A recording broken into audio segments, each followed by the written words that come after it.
And with that, my friends, we return once more to the Auroraverse.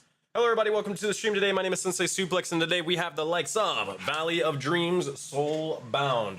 Hope you guys are ready for an awesome and epic time, as today is the day we go back to the tournament arc in the island of Bayani. A couple of announcements real quick before we get started and such. First things first.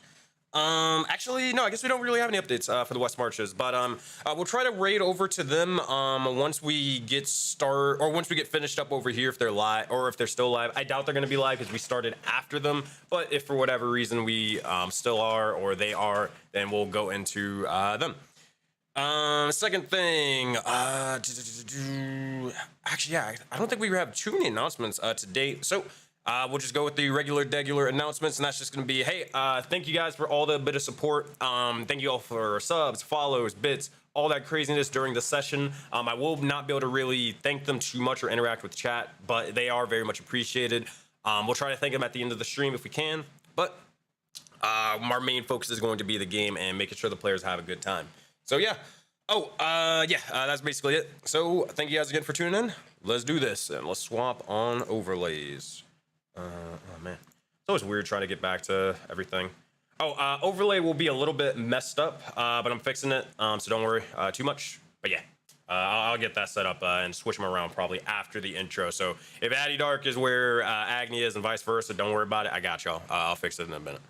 All right. No, Leaf was hard. I think Leaf to me was the hardest. Yep. Yeah. Yo. What's good? Y'all ready to get this going? Yeah, I'm loaded in. Seems I'm the war chief today. Oh man. Oh my! Oh, Zaman. Let me turn off my camera. I got you right now. Go. What are you doing? Oh man, I'm stupid. Oh man, I'm getting this set up in a minute. But yeah, it should be good in about 2 seconds. But other than that, how your Monday been, everybody? Cool. It's a Breezy. good Monday. It's a good. I was Monday. off, bro. I can't complain. Fair enough. Fair enough. Hold on a sec. So There's one okay. video that I don't see on stream. Oh, don't worry, I got it. I had it fixed up, and then you turned your cam on and fucked everything up. I wasn't gonna do it, but then I see that we got my man's from Wisconsin in the house. Let's go. Stupid. Oh, Never man. Wisconsin, bro. Fuck Green Disrespect Bay. to Wisconsin. Wow. Oh man. All right, should be good, and if I'll fix it up 100%. Basically throughout the game. But y'all got any questions before we get started? Well, let's get it in. No, All right. let's do it. Also for context, if you did forget, we're starting off with Agni. We're doing the little flashback thing. Yeah, the Agni and flashback, Zoe, yeah. and then we're gonna switch on over. We're going to probably go to Agni, Zaman, and Azora heading to the Red Devil Inn, and then we're gonna go to. We're just gonna basically swap over from them to Gore, Addy Dark, and Korra, and Can't wait till that map gets shown on Bro, stream. I am ready. Bro. I think half of us have seen the map, the other half haven't. Yo, I Man. can't wait for y'all to see that map. And just know there's two. There's two tonight. I had to. So a special Man, shout it's out make to it the N. man, bro. Special shout out to N for being able to make those maps, especially on short notice. Because Yo, that shit is great. big shout out to N. Big shout out to N. Oh man. All right, y'all. I got the new intro up in the background. I'm here. I will. I gotta try to. Dang, I gotta. Here's what I'm gonna do. At some point, I won't have it right now. But next session or the next arc, I'm gonna like upload it to YouTube. If that's cool. So that way I can just basically just play the little video or whatever, drop the same YouTube link, and you guys can play like how you guys usually do stuff. Just to kind of like simplify that process. I'm still trying to get some system in play where I don't have to like constantly just drop the YouTube videos and I can just play the audio. But we'll get to that probably next arc and all that. All right, y'all. Without further ado, let us get into today's session. If I could have each and every one of you gather around the table and let me tell you all a Voden fable. to gather around for the tale of these survivors, for this is a tale of the looming corruption and that of a jaded destiny. This is Valley of Dreams.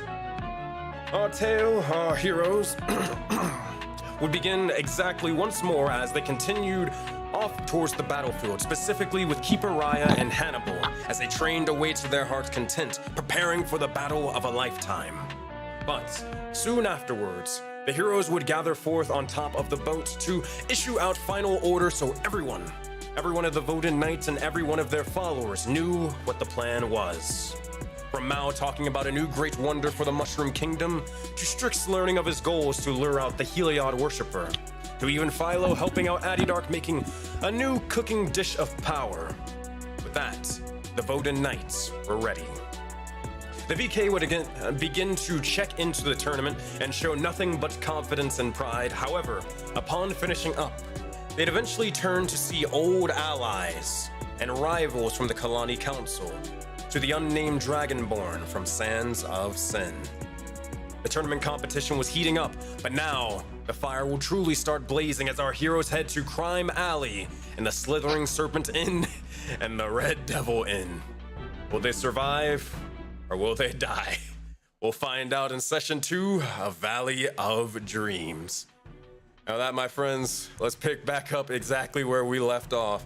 But before we do that, we're going to return a little bit back towards the past.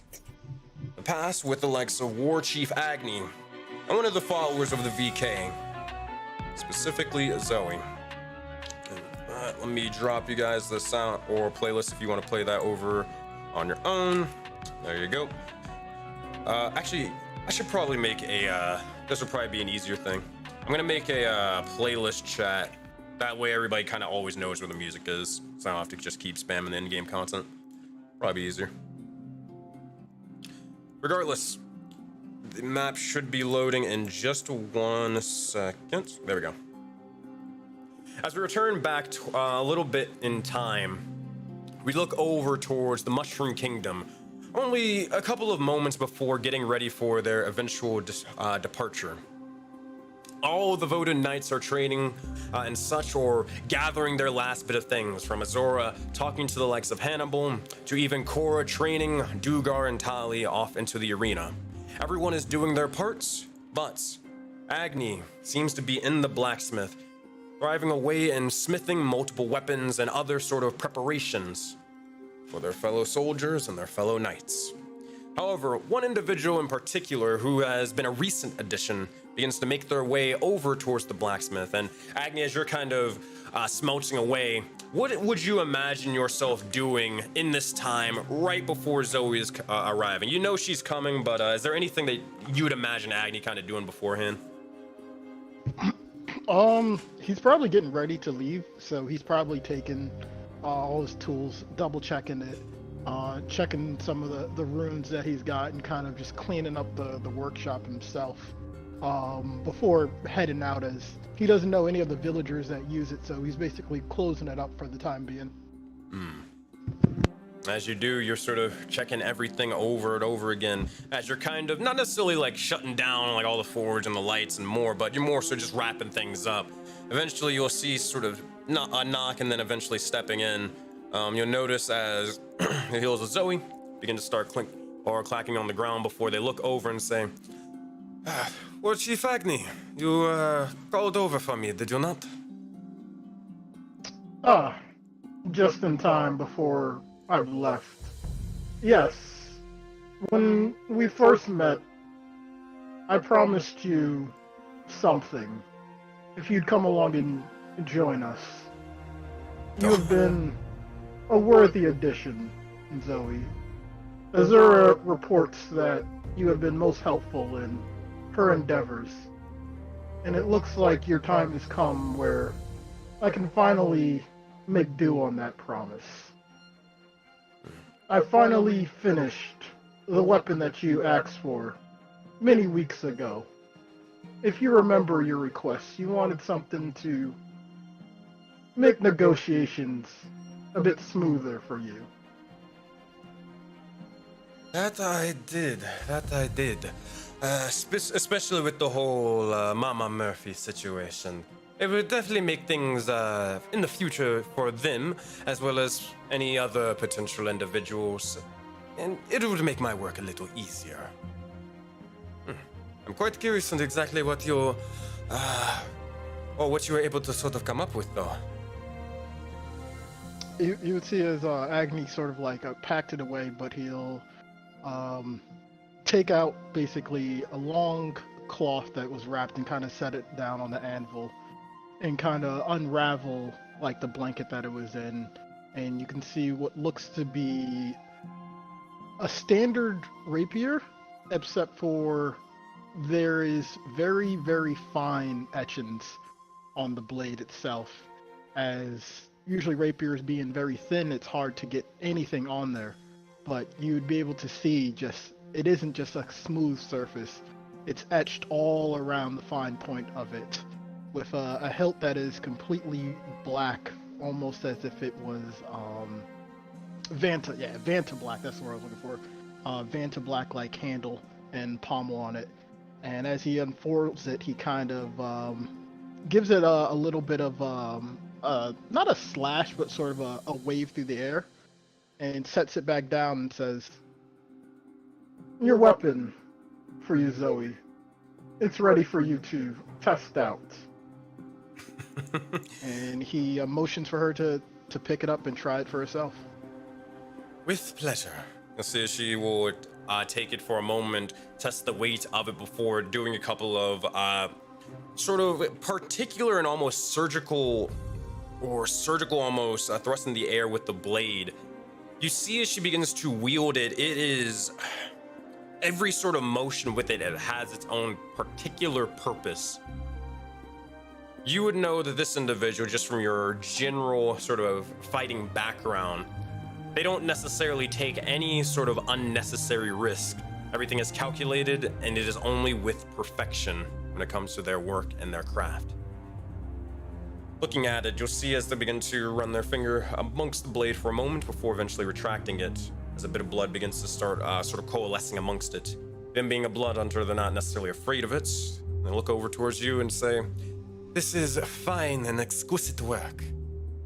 You can see even a little bit of its effects sort of going off. I'll have to be careful of that. But I believe this should suffice. Say, what exactly did you sort of do with it? More so to enact that little bit of lie prevention, if you will." Typically, when I make anything, runes are involved. Not exactly like the one on my shell, but they assist with additional properties. For this, however, we have to get a little bit more creative. You should be able to thank, if you see her, Cora, for this, as she created some truth serum in order to allow me to mold the very fabric of that serum into the weapon. It took a couple of doses, but it should suffice. I see. Amazing work. Say, I'll look over as they kind of begin to sheathe it for a moment. Well, probably not sheathe it, but they're still looking over at it. And they kind of notice this sort of shells amongst your back. Actually, good question. Those sort of runes and stuff amongst your entire form. Now, when I met you and the Voden Knights all seemed together, but it seemed to be that they all didn't necessarily have the same aesthetic with the runes amongst them. Not on their shell, and also not even wearing a mask like yourself with runes upon them. Is there a reason for this? Are you asking about the shell or the mask? Well, a little bit of both, to be honest. Agni looks a little puzzled because he would have assumed everyone knows why he has a shell on. But he would say, well, I was born with this shell. It's kind of my race's thing. As turtles, we can't really take it off. Now, what has been done to my shell, beyond me, escapes my memories. It's always been like this, for as far as I can remember. Speaking of which, pretty much same for the mask as well. At this point, they're just a part of me. They're almost a brand, if you will.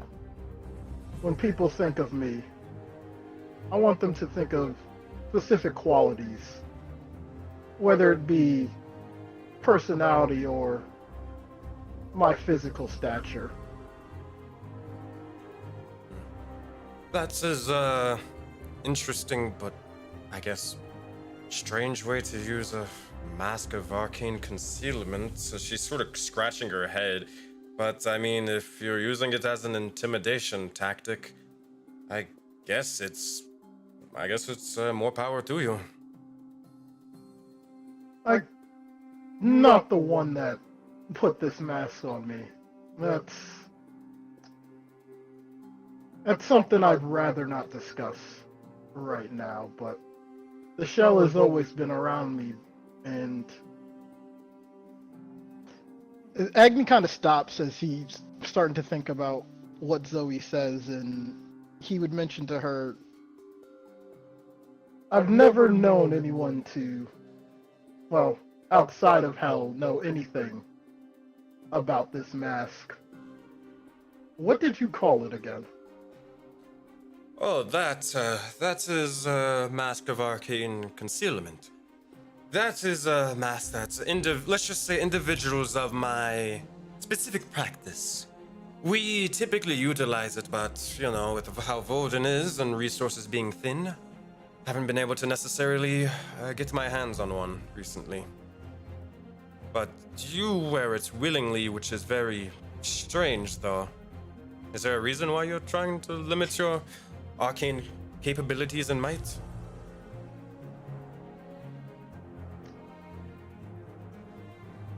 Agni, probably for one of the few times, is a little bit unsure of what he wants to say to that, as he's a bit puzzled. Usually people don't catch him off guard, but this definitely catches him off guard. And he would say to her, I've never thought of this as anything more than, let's just say, an intimidation tactic. My memory, I guess, is not as good as I thought it was, as I'm not trying to limit anything for myself. I want it all. However, taking off this mask isn't as easy as I'd like it to be, as, well, you can probably relate. My facial features are not the most inviting, let's just say.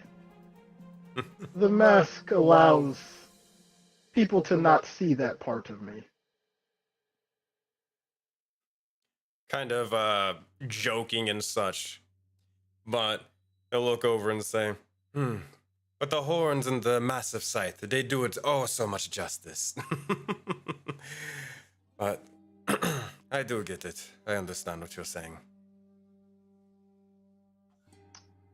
If you find out any more information, do share it with me, as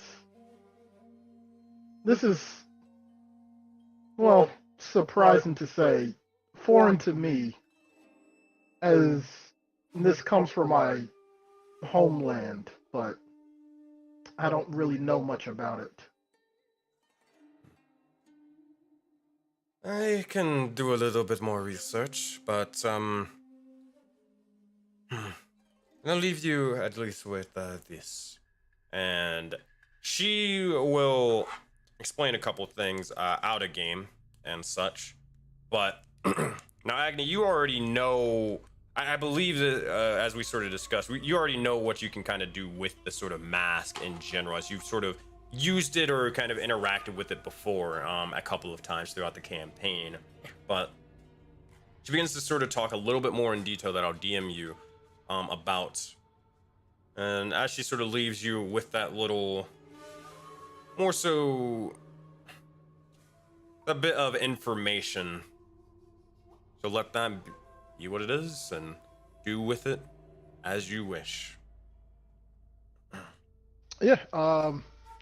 Before she goes, Agni would definitely tell her. I appreciate your information, Zoe. I didn't expect this from you.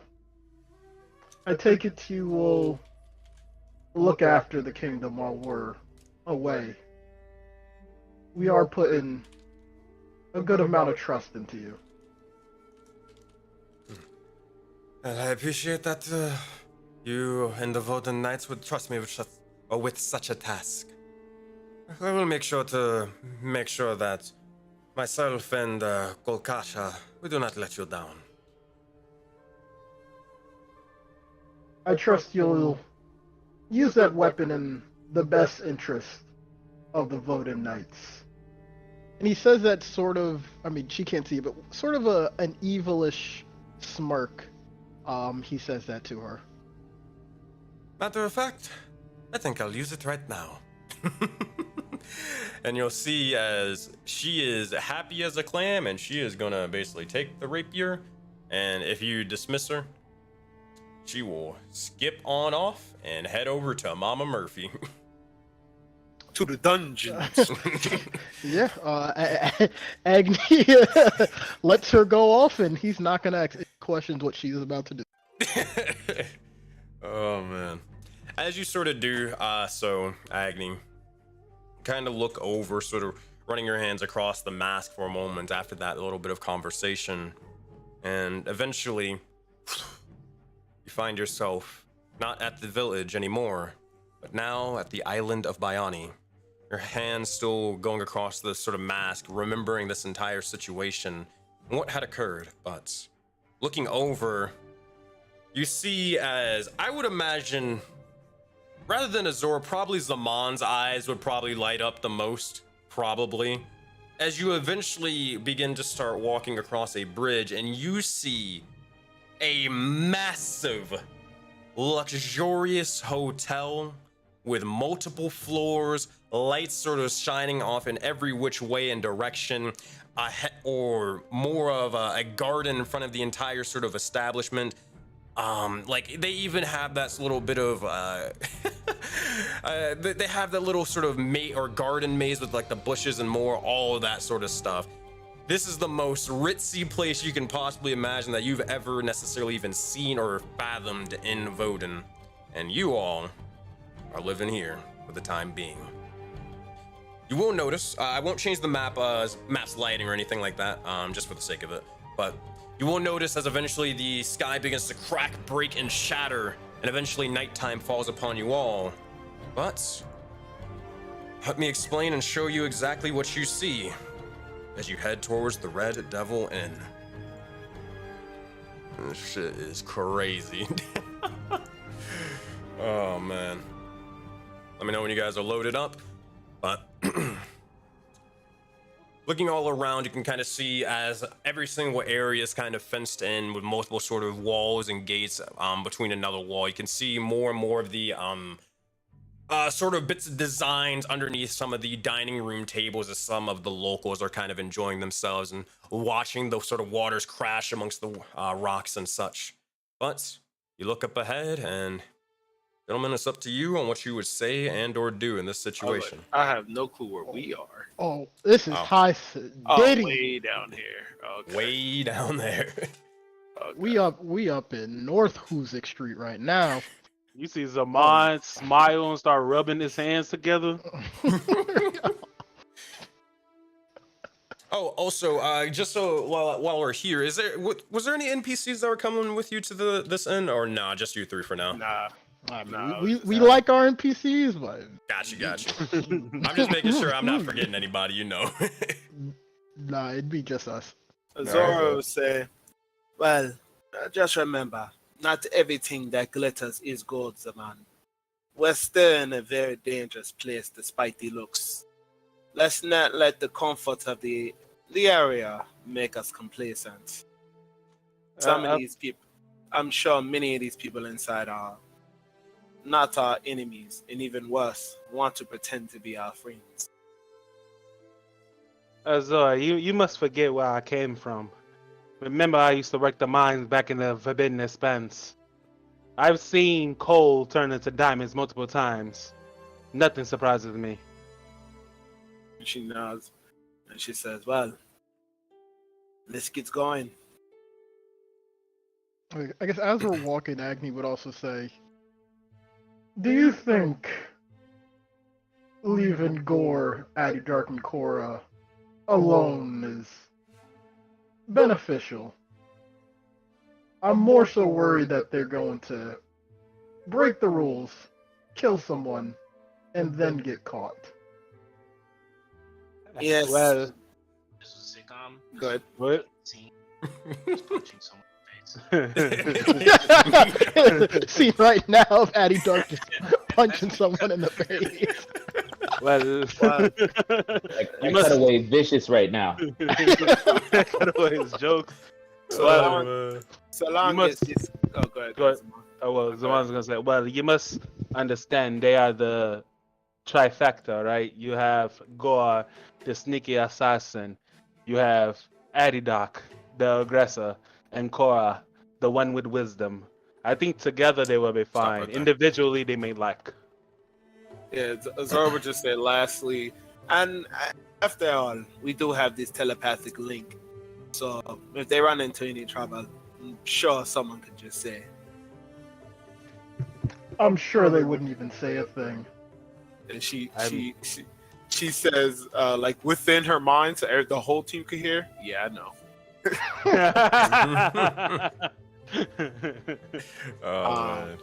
So yeah. And worst Okay. case scenario, oh sorry, worst no, case you- scenario, if they do get into any trouble, you see Zaman flip a coin. We'll figure out a way to get him out of it. We always have. as y'all are sort of saying this, y'all, I'm just saying these taverns are about to be night and day. You look over and you see now. This is I didn't want to add another token. They're not like super important, but you do notice as there is an individual over here who is dressed very well. Very well, and they seem to have like kind of like a butler's outfit. They have a sort of more so a couple of brochures and more for the likes of the entire or basically this entire establishment. They also have a sort of plate, and it seems to have different cocktails and such, all sort of at the ready for new and arriving guests. And they look over and they say, "Ah, yes, welcome, friends. Welcome to the Red Devil Inn. I'm glad to have or be able to make your acquaintance. Please, take a brochure and such, and make yourself quite at home. The cocktails are free and such, and we're very much appreciative for your patronage here." Is there anything that we can sort of take off of you? This is from staff, so you don't have to worry about any sort of things being, taken against your will. We do know this sort of tournaments can get quite feisty, but the Red Devil Inn has the best security and such for warriors like yourself, so you have nothing to worry about. That we can make sure of. I'm insight checking him right now. Sure thing. Go. All right, never mind. He's honest. She's gonna insight check him as well. 15. Go ahead.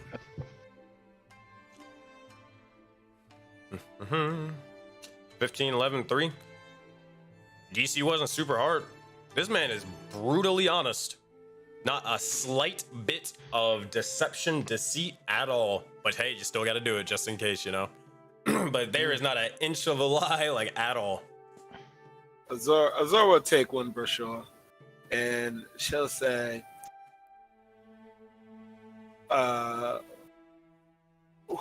"Who's the who's who in here, in this establishment?" Need to get my notes. Would you be referring to Let me the? get my notes. Would you be referring to the owner of this establishment? We could begin there. Sure. Sure. That would be Balthazar. They're the owner of this entire sort of establishment. They're actually inside and they're greeting. Don't worry, I got you. Or you'll see their No, name later. No, that just sounds like a demon's name. Oh yeah, Right, bro. that sounds like a trustworthy name. Well, I mean, hey, Red Devil in, you know? What can you do? But you look over and they say, they're an oculi of the sorts, and they are actually greeting multiple individuals as they sort of make their way in. I recommend that you even strike a conversation with them, as they are a very well-versed man. Also, I would say, if you're ever feeling parched and you don't necessarily want a cocktail and you want something else, more your fashion, Olga is the barkeep and she's a lovely individual. She's the one in the front with red hair. Very, very friendly, but she also can strike a conversation and tell you what's going on. Besides that, I mean, I'm just more so I've seen a couple of random individuals. We haven't had too many warriors sort of arrive here just yet, but I do remember there was, another individual. There was a dwarf and an elf, funny enough. They were actually coming in here a little while ago. The elf specifically, they seem to be a powerful warrior, a samurai or a kensei, if you will. One of the other, or Ronin, I'm sorry, I don't know exactly the terms. I'm not a warrior myself, but they seemed quite, interesting. I don't know if they're competing, but I assume so. And the dwarf. The dwarf, they seem to have a couple of sort of mechanical inventions. They wore this strange set of armor, though, and had these strange gauntlets that sort of crackled with a bit of the elements. But they seem pretty friendly, but they didn't necessarily say much. More so focused on tinkering. And that's good. Azor will say mind link to probably everyone hears, but she'll say this one does not read any deceit. Blood temperature is normal. Yeah, I've got the same reading. I think this could be a interesting opportunity to scout additional talent for the kingdom as well.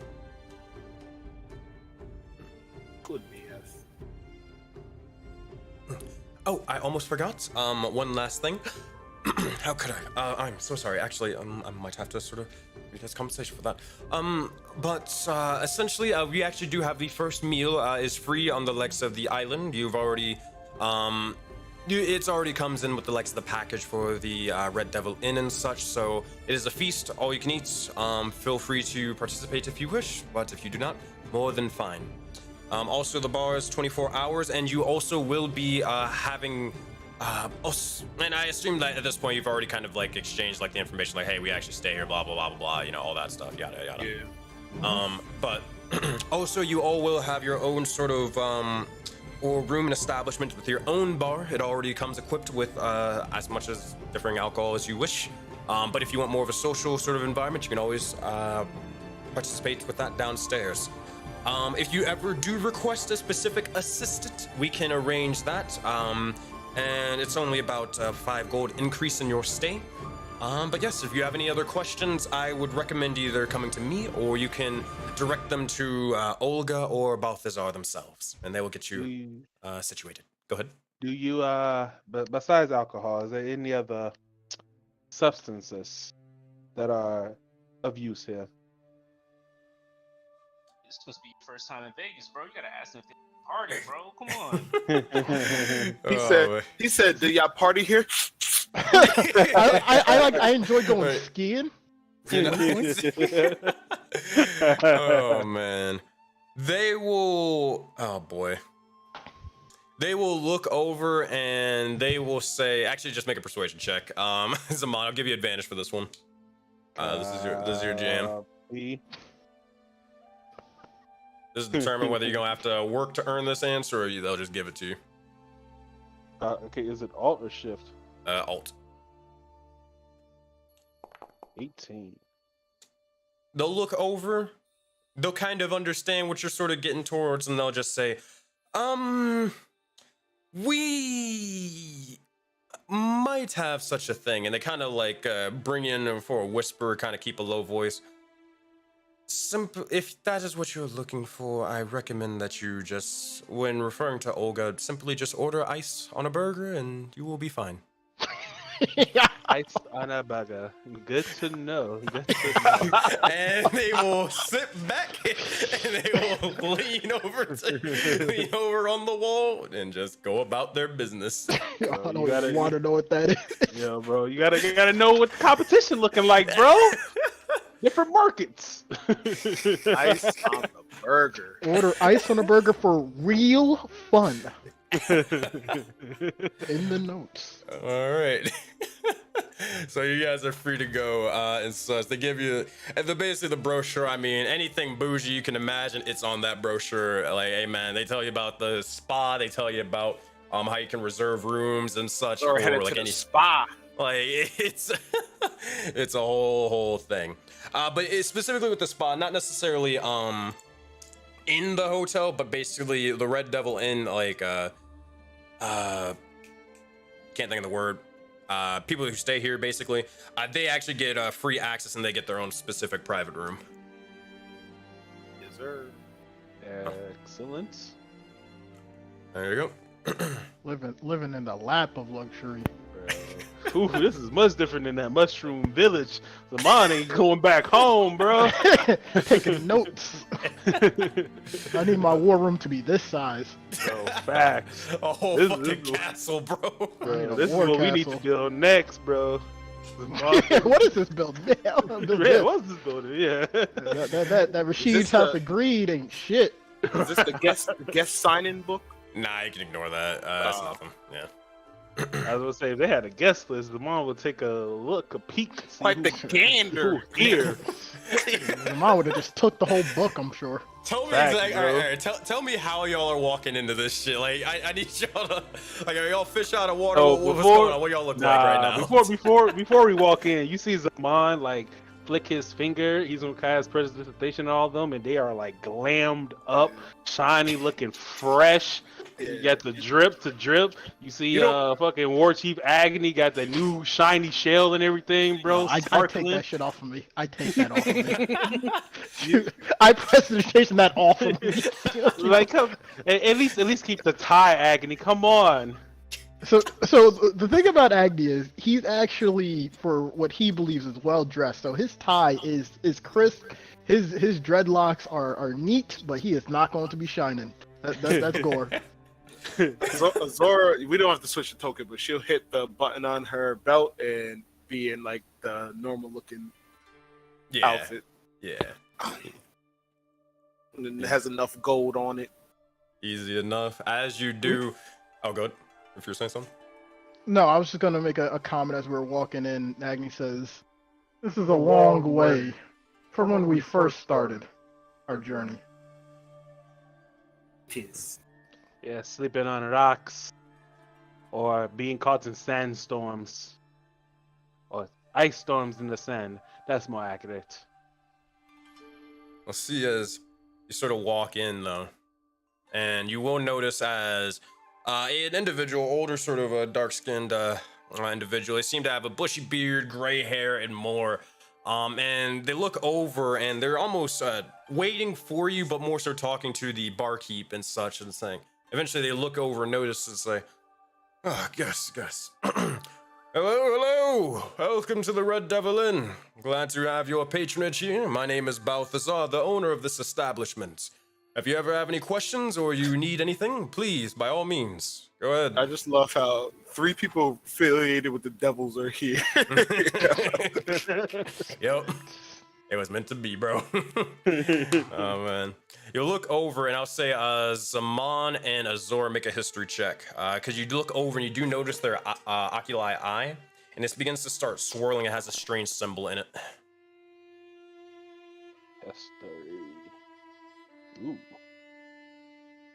9, a 5? Yeah, you're just unfamiliar with it. Yeah, just unfamiliar with without Oh, possibly. good. That disadvantage though. Disadvantage is rough. You see Zaman walk up. He says, "I see you're not gonna lie, my brother." Visible Yeah, bro. confusion. My brother. Aurora said, "Yes." I see. Yeah. The bar was. Nah, let me not. Nah. Yeah, she would say, yes, I too am an Akeli from the Jaded Dragon Valley. As an eye. Nice. Don't confuse the exterior. Hey. He'll look over, hey man, he's seen some wacky individual, he ain't gonna judge. If you say you're an Oculi, you're an Oculi, bro. Simple as that. He'll look over and say, oh Matt, glad to see a couple of just other Oculi and such arriving and such, and also being able to attend the Red Devil Inn. You're more than welcome here. So, they'll kind of just try to strike up just general conversation, unless you guys have somewhere to be and you got something to do and you keep on going by, but it's up to you. They'll begin to sort of say, so, what brings you all to the Red Devil Inn and such? I can tell that most of you seem to have differing weapons. You all competing?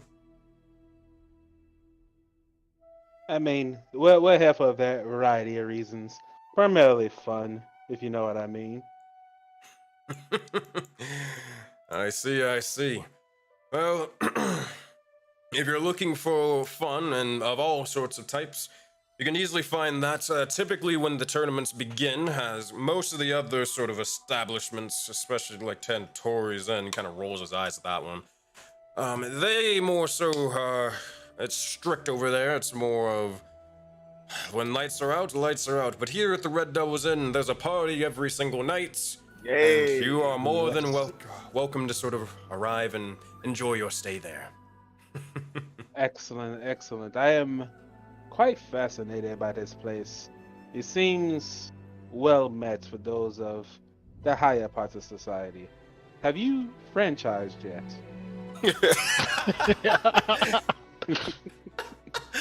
Oh no! They'll look So it over. begins. They'll look over and say, "Well, not actually. No. We have. I sort of really built this entire building, almost starting off with my bare hands and such. Didn't have much help, but able to sort of build it up to this sort of bit of establishment and success. And I never necessarily thought about expanding. What? Why do you ask?" You know, I am what you call an investor of sorts, and you know, I think we can potentially be partners. I see what you have done here. I see your vision, and I think you can easily adapt it to have at least one facility in every major location in all of Voden. Make a persuasion check. I think this does this count for your thing with advantage? I'm gonna give it to you. I'm gonna give it. Yeah. It's kind of a negotiation, so let's see. Yeah, I'll give you the advantage. It's close enough.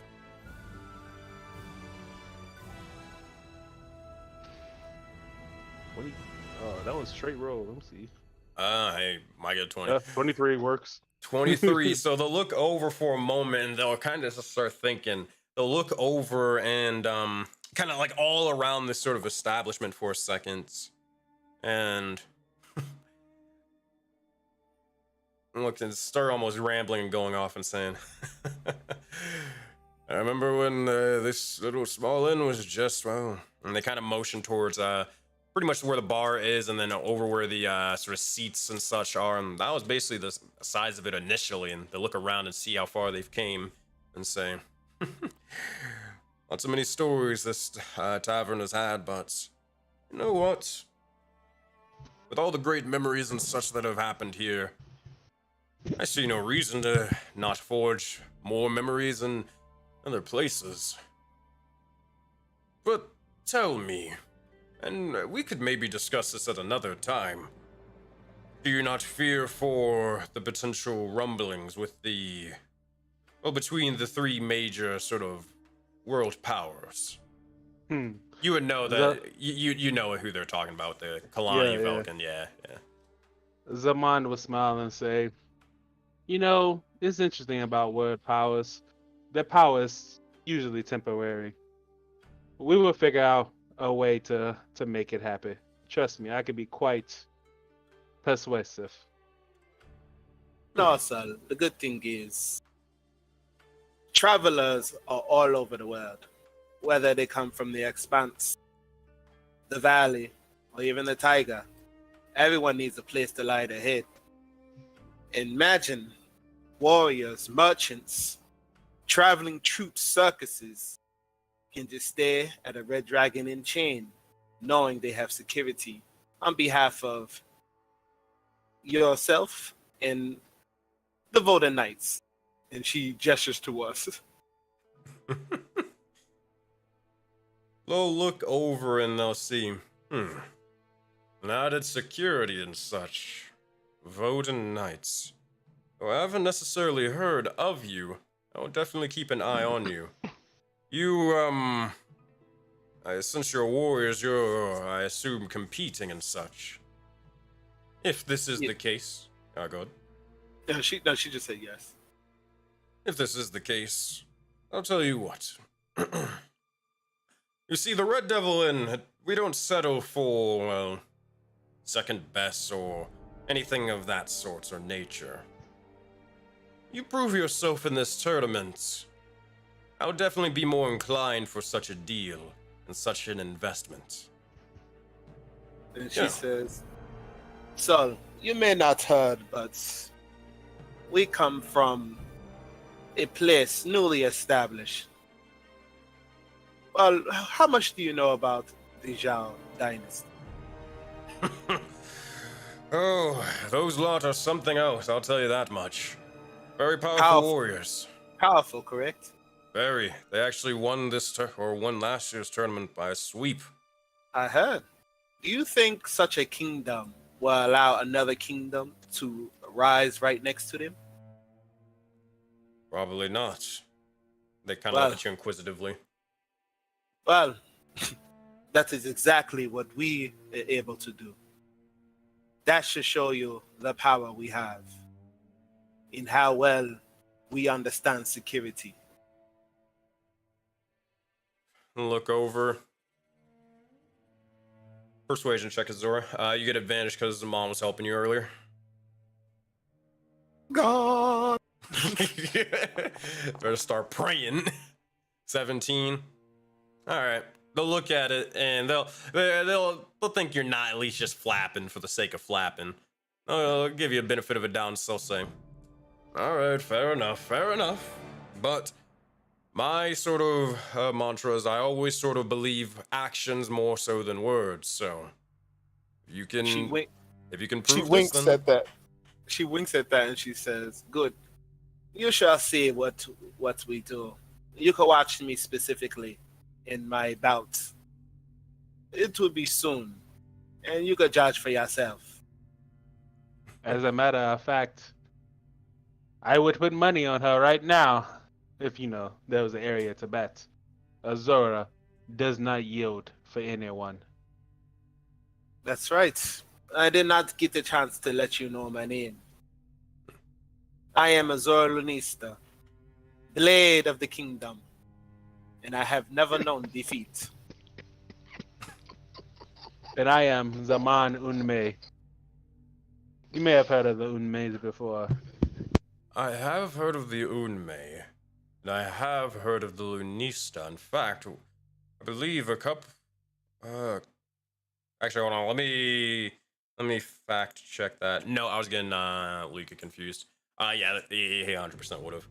I've heard of the Lunista. I think a couple of them. They work amongst the tournaments and such, if I'm not mistaken. I don't necessarily involve myself with the fighting. I just typically occasionally pop in, see what's going on with the tournament, and then return here. But do you live here or something, or no? I'm from the island, of course. However, I grew up elsewhere. As many places, the Expanse, but my home is in the valley currently. This is my first time that I can remember being back on the island since pre-pubescent years. Well, welcome back, and I hope you enjoy your stay. nods. That Agni, were you talking to the barkeep, or were you doing something else? He would do minor things. I mean, Okay. I was going to let them do their thing, but he would just be asking the barkeep for a 12-pack of cigars and a chess set in his room. Very well, easy enough. A look over. It's only gonna cost you about 2 or 3 gold. I'll subtract that. One thing I forgot that she would ask him is, oh, and do you indulge in moongrass by any chance? I love it. Oh man, all right. Why do you need a light? No. We have some special product. And she's pretty the stuff that Animus gave us. Oh hell nah, bro. What? she's gonna give him some of that and said, What is it? I don't- he said some special. He said it was enhanced. We gave them moongrass. They gave us some enhanced version back. I don't know. What? Those are his words. Those are his words. Sticky. Bro, he said this. Extra He said the stickiest of the ickiest. Bro. You Dude, can ask him what he did to it. She's just saying, hey, look, I'm scared. Share That's some with the druid staff. shit. share with the staff on behalf of the Mushroom Kingdom. Oh, look over and they'll consider it. They'll nod if you provide them with it.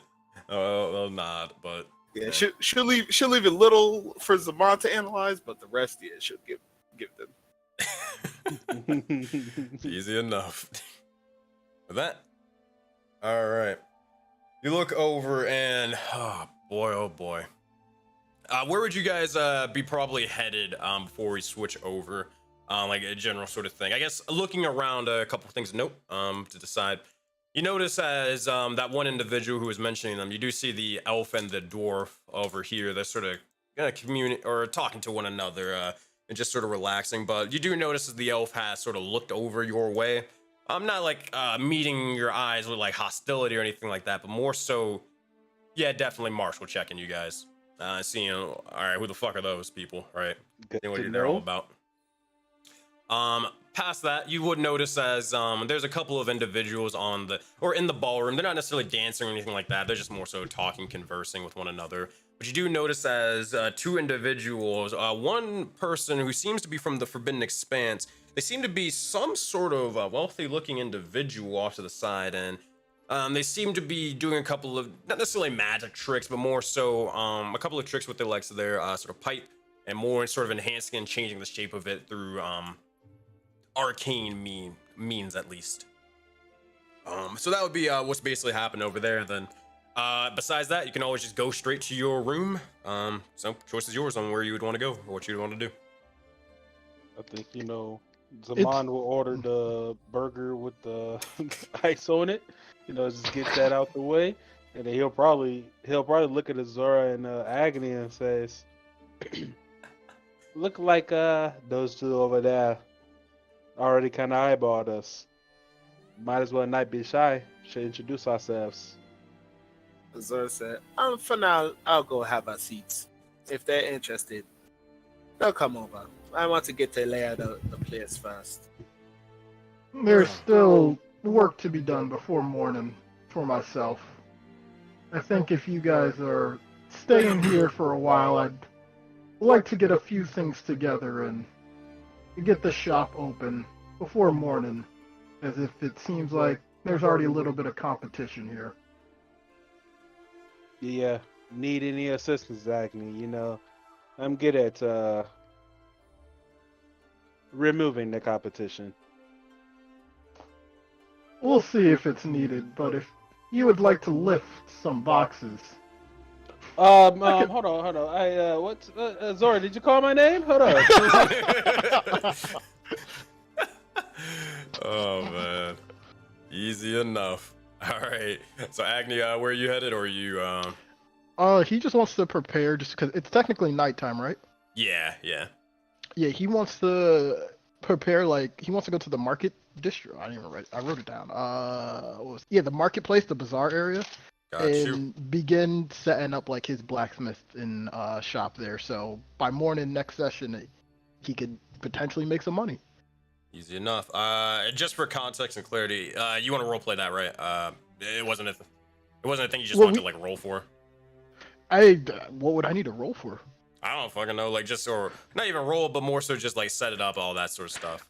I got the whole thing set up, anyways. The actual setting up, we don't have to role play, but I think it'd be cool to see the bazaar if anyone else wanted to see it as well. But like the actual setting up and stuff, I mean, that sounds boring. That doesn't sound too interesting. But if you have something for it, I am there for it. But that's what he's going to be doing before morning next session, essentially. Oh, good. Oh, so you would know that Mao is already there. He already brought his stuff. That was basically the first place he went. Yeah, then I mean, I'll go meet Mao there and see what he's up to and set up shop. All right. What the fuck? Okay. We can get to the real action next. Yeah, bro, I'm excited. Yeah, hold on one second. My computer acting very stupid. Give me 2 seconds. Okay, cool. I think Windows is like reloading. I was trying to add your token, but it's acting like there's no space on my hard drive. There we go. Okay, we should be good now. So, meanwhile, not here, not in the most Ujius of areas. We're gonna look in the exact opposite. And we are going to head over towards Adidark, Korra, and Gore and see exactly what they are getting themselves into. Now, oh man, hold on one second. Something's going on with my computer. It's like acting like there's no space on it for whatever reason.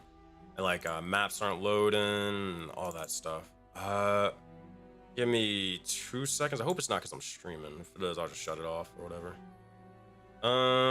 Let's I might go to just stream on YouTube, see if that helps out. Rather, give me like 2 minutes to figure this out, because it happened last week with the map, and now it's just randomly happening now out of nowhere.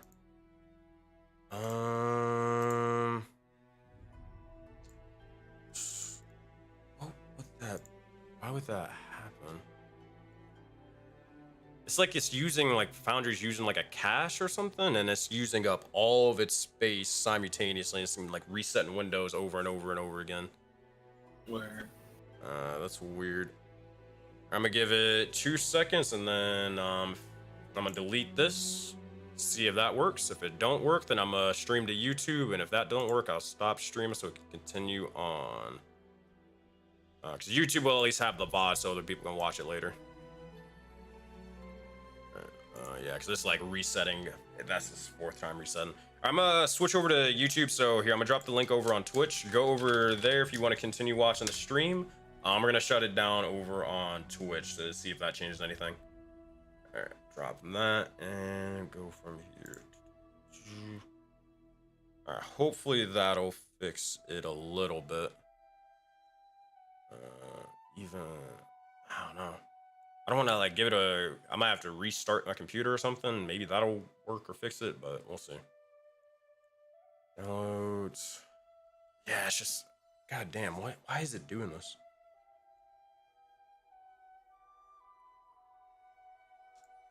Cancel debug maybe? Yeah, here, if you gotta use the bathroom, just go use the bathroom for like 5 minutes. Or if Azora, Agni, and Zaman, if you guys want to talk amongst yourselves in the meantime, that would be great right now while I'm getting this fixed up. I'm down to chat with Azora. Sure. Y'all were in the chat, I'm down to chat. Copy. Azora was, I mean, pretty much explained everything that happened at the meeting between the kindred spirits. Oh, that hasn't happened canonically yet. Oh, chronologically yet. Yeah. Okay. So instead, she would damn, I don't know what she would talk about then. Zaman would say, Azora, as the leader of our security forces, if you find anybody who you think would be useful to the kingdom, I think we should recruit them. Like those two over there that was eyeing us, and I think a couple of other people on the dance floor looks like that could be useful to us. That's the thing about growth.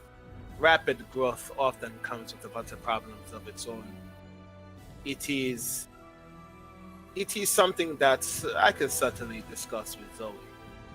So long as she's a part of the selection process. Those who are fit for the kingdom certainly can be of use. And those who aren't, well, as you know, we can't allow anyone to leave. Of course. I was more looking at the person with the cybernetics over there. He could be potentially useful for me and Miles' research projects. Could be. But we of don't course- know who's gotten to these people first. Once Zoe gets through with him, however, in a delicate way, I'm sure, we can then really select who is fit or who is Mushroom Kingdom material. Of course, we don't want to just let anybody into the kingdom. I say step one is to assess their ability to see if they've been worth our time. Step 2, the vetting process. Then step 3, the more vetting process. Yes. Here's something that is of concern to me. Yes. The ability to poison. The person at front, I can tell with my eye that they certainly were honest, that the security is high here. However, I don't want to eat any of the food until we are for certain it is being prepared in the right way. I can talk to the chef and observe their task. You know, anybody who's into food loves to talk about the ingredients and how they prepare things. It is true. I was also thinking perhaps we could get one of our own men in there. But that is a problem for another time. We might as well get comfy here. And she leans back in the chair and puts her hands up on it. And she says, for at least the time being, this will be our home. Yes, which is excellent accommodations. This is how we should be living all the time. I got it fixed now. Or fixed enough. I think we should be good. All right. Appreciate that little bit of delay, y'all. All right. Yeah, if you guys for whatever reason don't load in or anything crazy like that, then yeah, just know I'm fixing it over on my end. All right. So, as I was sort of saying, so for Gore, Adidark, and Korra, as you all begin to head forth, kind of going your separate ways from the rest of the VK, eventually you all begin to head over kind of through this strange sort of almost forest for a moment, and for a second you're not even sure if you're going the right way. At a certain point, it's almost as if you guys are going on a hunt to get to this tavern or inn, rather than actually having some signs or any bit of direction on where to go. But eventually you know it and realize that you're actually going the right way as you begin to start hearing a bit of chattering and then screaming, but then a little bit of chattering as you look around, and eventually what you guys all begin to see is this. I'm gonna be loading it in the map for you guys in just 1 second. Time to go to the slums. As you look around and about, eventually you notice as the up ahead, as you begin to sort of clear through a couple of the branches and more, you can almost feel the oppressive atmosphere of the city as you approach. It's a mixture of kind of fear, distrust, a little bit depression and more, as the streets are narrow and kind of winding. You can kind of see some of the buildings, if you can even call them that, most of them are really just tents, are all dilapidated and crumpling about. You notice as the bits of foliage that have been not taken care of in years or pretty much ever. The air is thick with smoke, sweat, and garbage, and the faint glow of street lamps is barely enough to kind of light your way throughout the dark night of Voden. You look over and you do, you actually didn't necessarily go alone. You do notice there's a couple of these Samadans were actually going with you. But look around and about and, oh gosh, here we are. You look over and as you guys even begin to start just walking in, about several people look over at you. They look at Addy Dark, whatever. Look at Gore, Look at Korra, why the fuck do you have so much armor? Why are you so, like, sort of, they kind of look at you and they notice, like, a cleric or a paladin, and immediately they're kind of eyeing you. Make an insight check, Korra.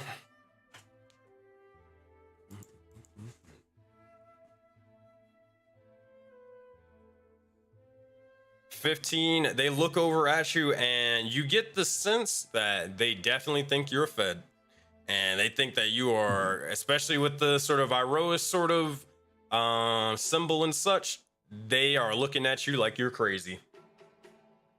But regardless, however you guys want to operate around here, the choice is yours. But before you guys do anything, Addy Dark and Gore, make a Constitution saving throw. Korra, you're fine because you can't breathe. You don't need to breathe. Okay. They should have advantage because of the mask, but Depends on if they have the mask on right now. But they're gonna learn to put it on in a second, I'll tell you that much. 17 and then... What was that other buff Zaman gave us before we left last session? Is this poison? What is this? This is poison. Yeah, this is poison. Oh yeah, I got resistance anyway, bro. I'll give you advantage. Oh, never mind. 22, you're fine. Yeah, that's just in case. But yeah. 17, 22. More so, like, you begin to start, almost, you can feel the bits of your nose hairs beginning to burn for a moment as the bits of noxious fumes are sort of writhing through the air. You can see as a couple of individuals sort of coughing up more and more of the poison. Someone over towards the left is probably retching or throwing up. You don't really know. Whatever. But this is not the most safest environments, and this is not necessarily the most healthy environments. You're going to need to use those masks and immediately if you want to even be able to breathe down here. We live with the Myconids for a year, bro. This is home. facts. All right. Copy. Anything else? Nope. I got you. I'll drop a little bit of ambience in the background, but nothing to stop you for right now. Yeah. So, on that 22, Gore is taking a deep breath in, like, the low lights, all the bedding. This place looks comfortable.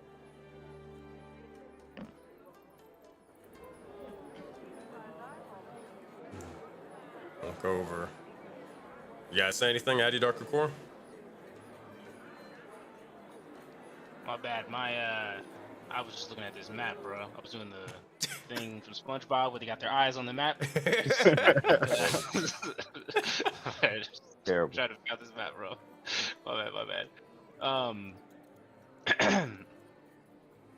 Yeah, Gore. What was? I'm sorry. What was that line? It was. I said. The fumes, the low lights. It feels like home. Ah, yes. Reminds me of my uncle's. East Bison City. Ah, good air there. East Bison City. Jokes.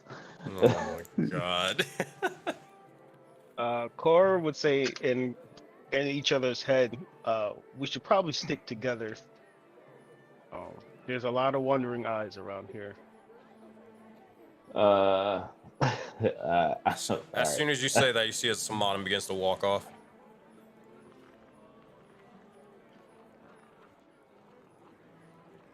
Gore would look over at Korra. Quiet one!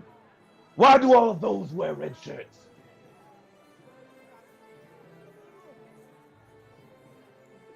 I don't know.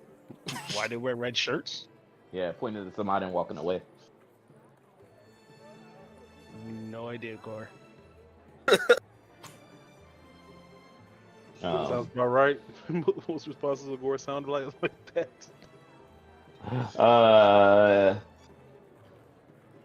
Well, let's find ourselves a drink here. No use in just standing around.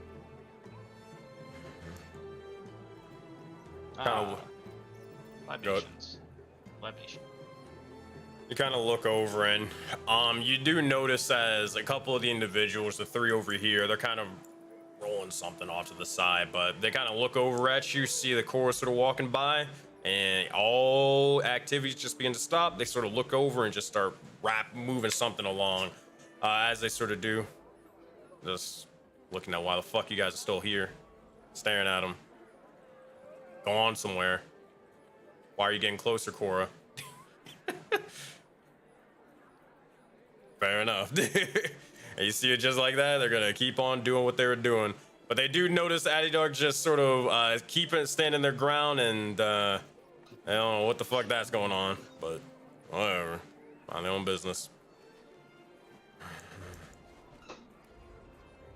Also save this as well. Do I notice any Yasudas here? You look over and you do notice as there actually is a couple of individuals sort of gathered forth. They do look at it a little bit differently, everybody, but the thing that sort of gives it away is you notice as they have these red eyes that are sort of glowing off to the side. As they're sort of doing so, you notice as they're three individuals, they're kind of a little bit more ragged than the art would suggest. Their hair sort of tumbled up a little bit, but you do notice as they're kind of sitting around amongst a couple of these tents and such, almost tending towards a makeshift sort of dagger or something, looking around for a moment, but you would spot some Yasudan. Cool. Yo, bro. Gore's the first person I guess he passed by. Where do we find a drink around here? Look over. They'll sort of open, or they'll sort of reach in to one of their sort of jackets and pull out a flask. Yeah, I mean, it was an offer? Pretty much, yeah. Oh, yeah, it's cool. Ha! You do it by the old ways. The Gore takes it and takes a swig. All right, make a Constitution saving throw. More of the middle. Yeah. No way. Yes, it is, bro. All I'm asking is poison, bro. Smartest man in Valley right there. All I'm asking is poison, bro. That's all I want to know if it's poison. This is not the energy I thought. Yo, bro. You just standing around. I told you didn't let Gore sit around for too long. Oh man. Do something, bro. All right. So you take 2 points of poison damage because it's halved for 5, as you just straight up drink the. So it is poison though. Oh, it's very much poison. It's not even like it's not even trying to be subtle about it. Not even subtle. So I got advantage on it then. That's all I'm checking. So that's a 19, bro. 19. All right, you sort of drink it, and immediately you feel as it begins to sort of enter the legs of your system for a moment. It tastes disgusting, but you can definitely tell that it's poison. She just looks over. Nice, right? Look over towards Addy Dark and Cora, offering some. Want a drink? It's on the house. Gore would be like, that one isn't for the faint of heart. This one plays games. A good drink. Gore drinks poison every day. Fine.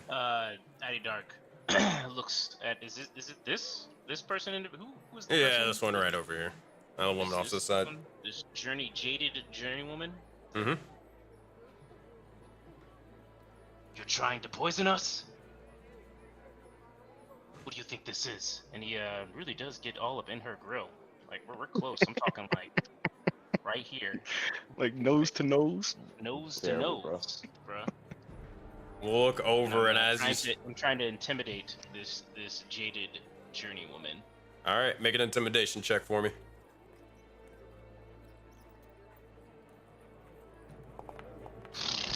They look over at you.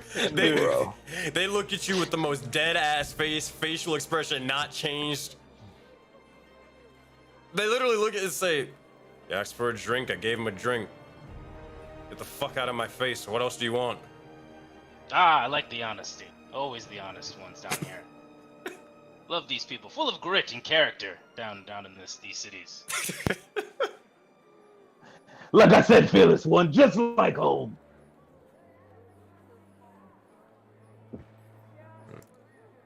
Look over.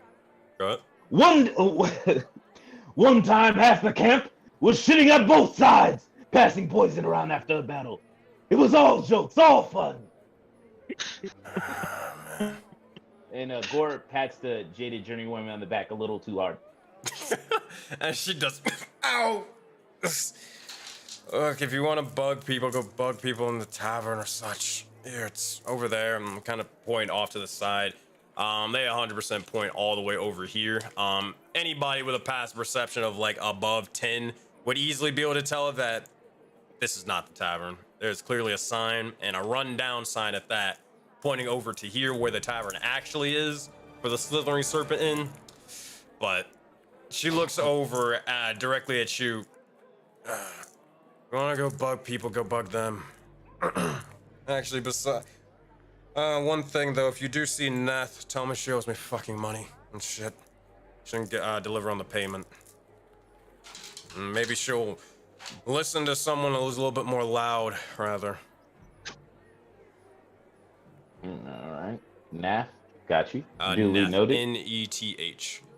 Right. Did they give their name, or they just saying somebody random on the street said it is? Random, yeah, just random person on the streets. Sorry, can you just ping where she pointed and ping where the actual tavern is for me again? Got you. Where she pinged, over here. Where it actually is, over here. Gotcha. Yeah. So, Fearless One, this place plays joke. I like the way they move to the tavern. And who do we tell? The one that you were seeing? Who owes you money? Who doesn't have Neth owe her money? Just say it's from Jade. Got that. You got that, Quiet One. Yeah. To drinks.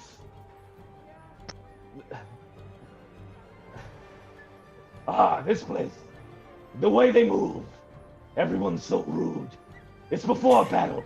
We used to do this. Run each other's pockets. Watch yourself. Games of poison. We're in for a night.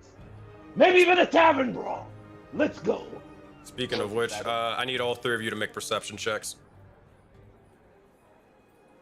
Cora would let Gore and Addie know that he's gonna talk to these Usadans real quick. All right. Cool. Hey Gore. Yeah. So, remember how you had that little necklace? The necklace? What necklace? I don't got a necklace. Oh, it's yeah, part of the skull. That's well, the skull or whatever. Hold on. Let me make sure I got that right. The skull is make a right choice, because if you're taking that skull from here, Gore is going to kill everyone that he's just walked past. I assure you. I assure you. If the skull is gone, everyone within Gore's radius, after Gore just said he was going to watch his pockets because things happen, everyone is going to die. I promise you. That is the one thing. Is it an actual necklace or is it on something else? No, it's a small skull that Graz got him, and then he put the bead into the scroll. So, if that decision has been made, just roll for initiative, bro, and get the point. That's all I'm saying. Oh man, if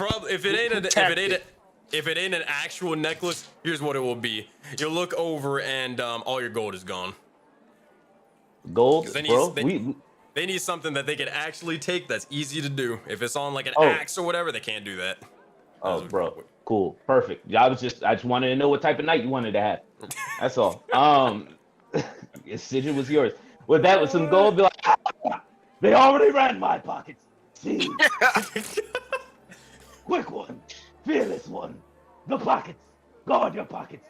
Like with the other little one. Oh man.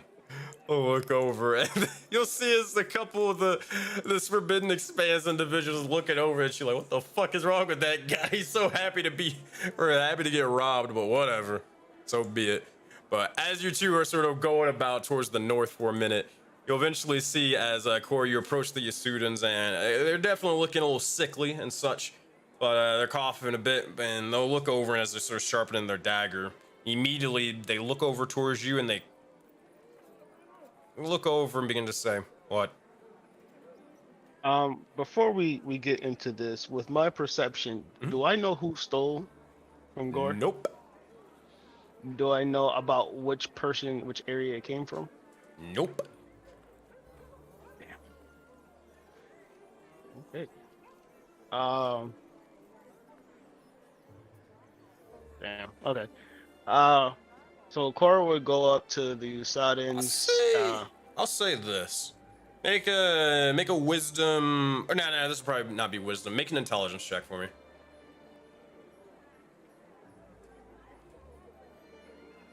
Intelligence.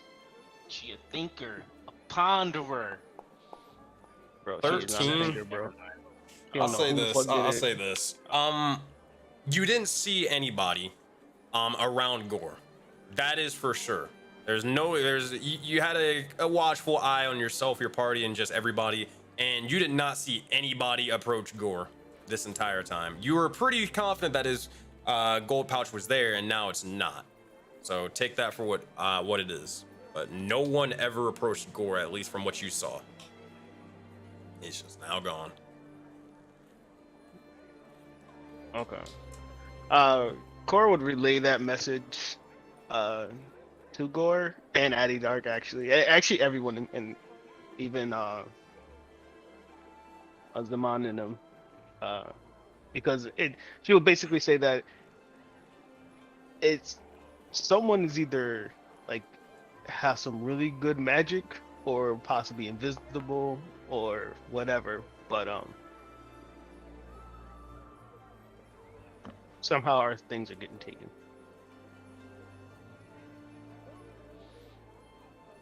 And he will go here, and she would ask them, Damn, bro. Yeah, what are these people? People are just trying to make choices and decisions. Gore taps his head right quick and he's like, they're playing more games. And Gore casts Detect Good and Evil. All right, Detect Good and Evil. Oh god, this is not going good for them. I'll look over, and as you do so, Detect Good and Evil, it finds us celestials, all that sort of stuff, great? Yeah, I could give you the actual whatchamacallit. I could find it. Celestial Element, Aberration Celestial Elemental, Fey Fiend, Undead.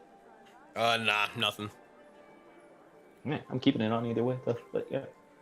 All good. Go ahead, Core. Cora's gonna ask them, are you guys fighting in the tournament? I'll look over and begin to speak and say, what?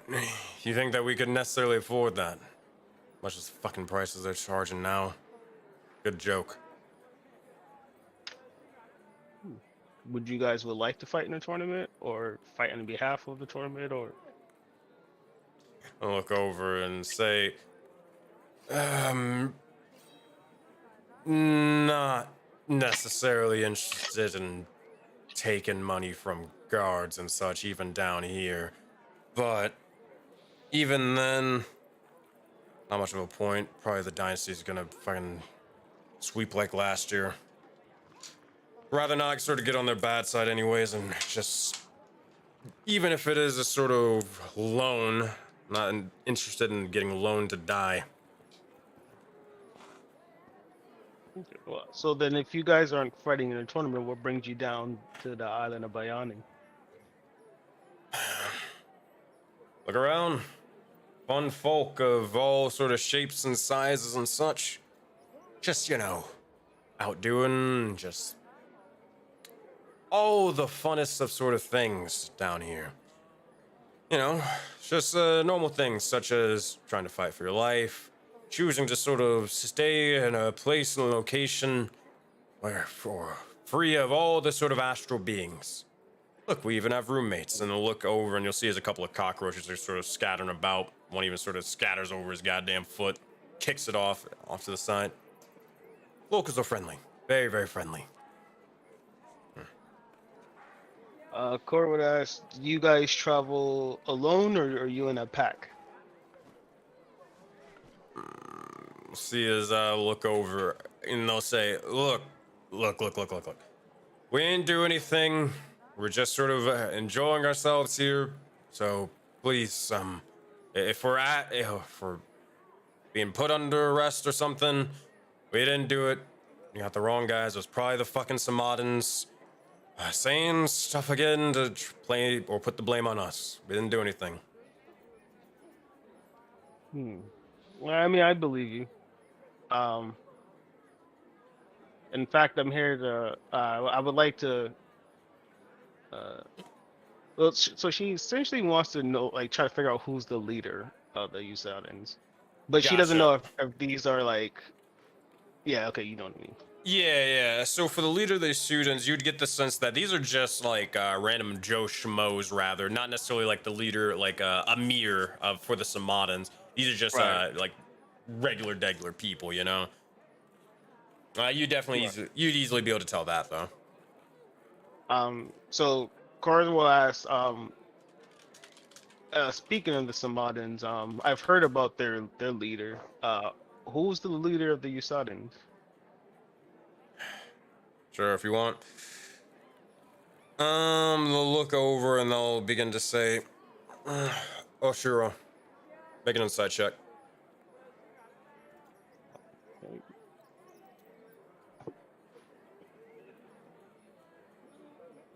"22.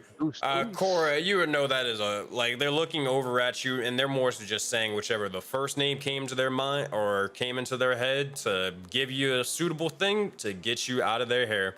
With a 22, you realize that you're not going to really get anywhere in these sort of questions, as right now it's coming off as like you sort of like interviewing them or more so questioning them as if they'd committed a crime. Until you gain their trust, they just think that you're a cop, basically, or an actual guard trying to probably do something or put some blame to him, bro. Door of the feds. That's the ops, bro. Cora definitely sounding real oppy down there. Yo, where's the wire, bro? Where's the wire? Ben said, y'all just gotta start duffing, bro. Yeah, doing a lot of talking, not a lot of duffing. Yo, bro, they just stole a little bit of gold that was playing down here, bro. I'm just trying to go to the tavern. That's all I'm saying. We ain't even make it to the tavern yet. So close. We're getting there. I don't know what's going on. I just need to walk to the tavern, but I can't. I thought we sent the goons down there, bro. I didn't know we sent the Hush boys down there, bro. Those will be goons. I'm just at least trying to control it at the tavern, but if I get my pockets picked one more time in this goddamn thing. Where's the muscle? It's just all for the good. That we running pockets now. I just want to know the local customs. I think you saw the local. I think you saw the local customs, bro. Poison and pockets inside out, bro. They turn your pockets inside out. So while you're at it, Ayo, Gore and Addy Dark, because you're not having this conversation, make a perception check. Okay. 11, bro. 13. We too busy talking, bro.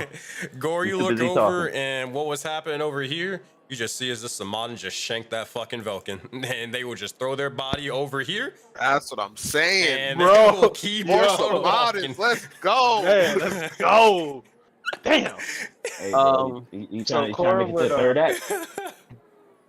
Cora would understand their position, and then she'll ask, has there been anyone besides the Samadans who've been giving you guys trouble? And she's also gonna give them the leftover moongrass that she got from Zamad as like trying to offer like a peace offering. All right, I'll give you a shot. I'll give you a shot. Make a persuasion check, Cora. Moongrass makes friends. Ew. 11. It's over. They'll take it. They ain't like using it though. They'll kind of look at you a little bit sideways for a second. They're gonna like take it and place it over onto the ground. Just there you go. Cool. This is something the feds would do. They're just gonna be like, Bro, definitely tried to entrap him, bro. That's crazy. You're just looking very fishy, and I'm just over here like, You gotta be that suspicious, bro. I didn't think this arc was going this way, bro. You supposed to smoke it and then offer it to him, bro. Yo, bro. Smoke it and offer it to him. Just a trading day. Yo. You like to get wet? You know, like, yo, get out of here. You trying to hit him with the double jeopardy and shit. Yo, this is bad, bro. Entrapment. Yo, Gore looking at you like you're the fence now, bro. Okay, so Cora would ask them, has there been anyone besides the Samans that have been giving them any trouble since they've been down here? I'll be honest with you, bro. They don't trust you at all. They think they're about to have them snitch or something. They'll look over at you and just be like, as far as I know, nope. Nothing besides the local specific. And they kind of look over and just flick a cockroach. Cool. All right, we can go to the tavern, man. I'm done. Oh, man. Goodness gracious. I'll look over. All right. So as y'all begin to head over towards the tavern for a bit, you'll see as eventually you look over and inside, you kind of sort of hear a little bit of slow murmur of conversation coming from within. But you do notice as the sign or the door is like a heavy wooden slab and has a large padlock onto it. The sign outside is a wooden board and it's kind of broken, barely hanging on by a thread. You notice there's a couple of the walls are sort of graffiti with a bit of sort of art and such. And you do notice some of them are sort of saying down with the Zhao. Other ones are saying the Astral King's a fucking punk. And like all this sort of, and you can imagine like I'm keeping it as like PG as much as I can for stream and all that stuff. But you can imagine all the fun stuff they're sort of doing and saying or whatever with graffiti and more over there. Regardless, as you guys begin to walk in, look about and it's very much a dingy sort of place, dark and smoky. The floor is covered in sawdust. The walls are covered in a thick layer of grime and almost mold. Furniture's broken and dilapidated, if not torn to shreds. The bar is kind of like this long wooden counter with a few stools, but each stool itself is completely destroyed. And y'all walk in to see, well, this shit. Oh, God. Oh, music stop. There you go. Fix that. Oh, welcome to the Slithering Serpent Inn, my friends. As this is where you walk into.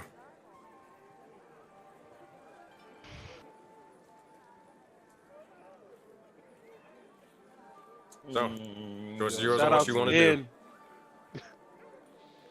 Oh, these maps are. Shout out to whoever is doing these maps. Loving it. Someone like a Raven in chat just said, "Ew." Oh man.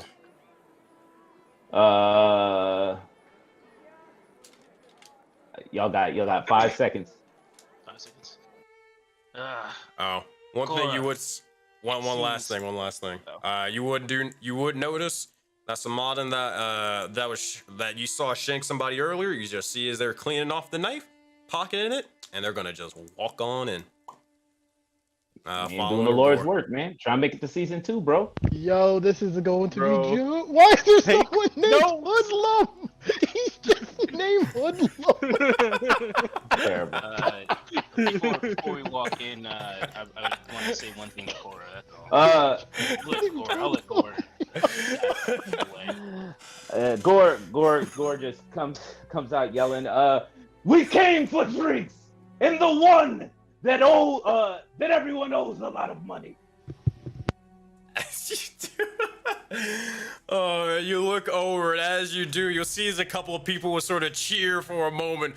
Yeah, more drinks. Fuck, why is it so loud? A look over, and eventually you do notice as a couple of eyes begin to immediately turn towards you as y'all all enter. Sort of look over, whatever, and begin to sort of start talking for a moment amongst themselves. It's nothing to worry about. Ignore it. I said, you look over and you'll notice as a woman off to the side, long sort of, or a black hair begins to sort of call you over. I can get just sort of a couple of drinks right this way. And see if this individual call you over. Unless you're going somewhere else, up to you. Was it right there? Right here. While Gore is here, Gore, in the tradition of the ways he's learned from this place, tries to run the pockets of the gentleman next to him. Alright, make a sleight of hand check, Gore. 15, make a perception check if they even notice at all, probably not. 4, hey man, there are none the wiser. You get 8 silver pieces, and yeah, just get 8 silver pieces. They ain't got that much money. Calm down. Drinks on him! And Gore goes there and slams that same 8 silver pieces on the table. Dude, wait, hold on. Wait a minute. Do you just straight up like point at him and just straight up say drinks on him? And I hope so. Yeah, that's the funnier narrative. That's not really what I meant, but the narrative is funnier, so you can have it. I'll look over like, wait, what the fuck? The hell they are? They'll look over, and besides, they kind of look over, start touch around to feel their pockets as such. Wait a I'd like to fucking hold minute. an action. I'd like to hold an action. What is the action? If he moves anywhere towards Gore, I'm a push him. Yes, sir. Action. Finally. Bro, you trying to force action, you gotta let it come naturally, bro. I had to learn the ways of the people. As you sort of do, Gore, you look over, and as you sort of toss the silver over towards them, we'll see as Gwendolyn will look over. She will start taking that bit of silver. Very well. What will you have? Hey, what the fuck? I didn't sort of agree to this. And immediately, as this guy begins to start walking over, Addy Dark, swing off, bro. Go swinging. Well, just got a little check real quick. All right, I'm just gonna fucking play this. And I'll yell this out right now. One for me, and my friends there, and only something if you got it strong enough for those of the I don't know what. How would you refer to like robots? Could something be strong enough for it? I'm trying to think. Oh, here we go. I don't even know. We call him Android. Oh, we'll say. I don't know what he call him, but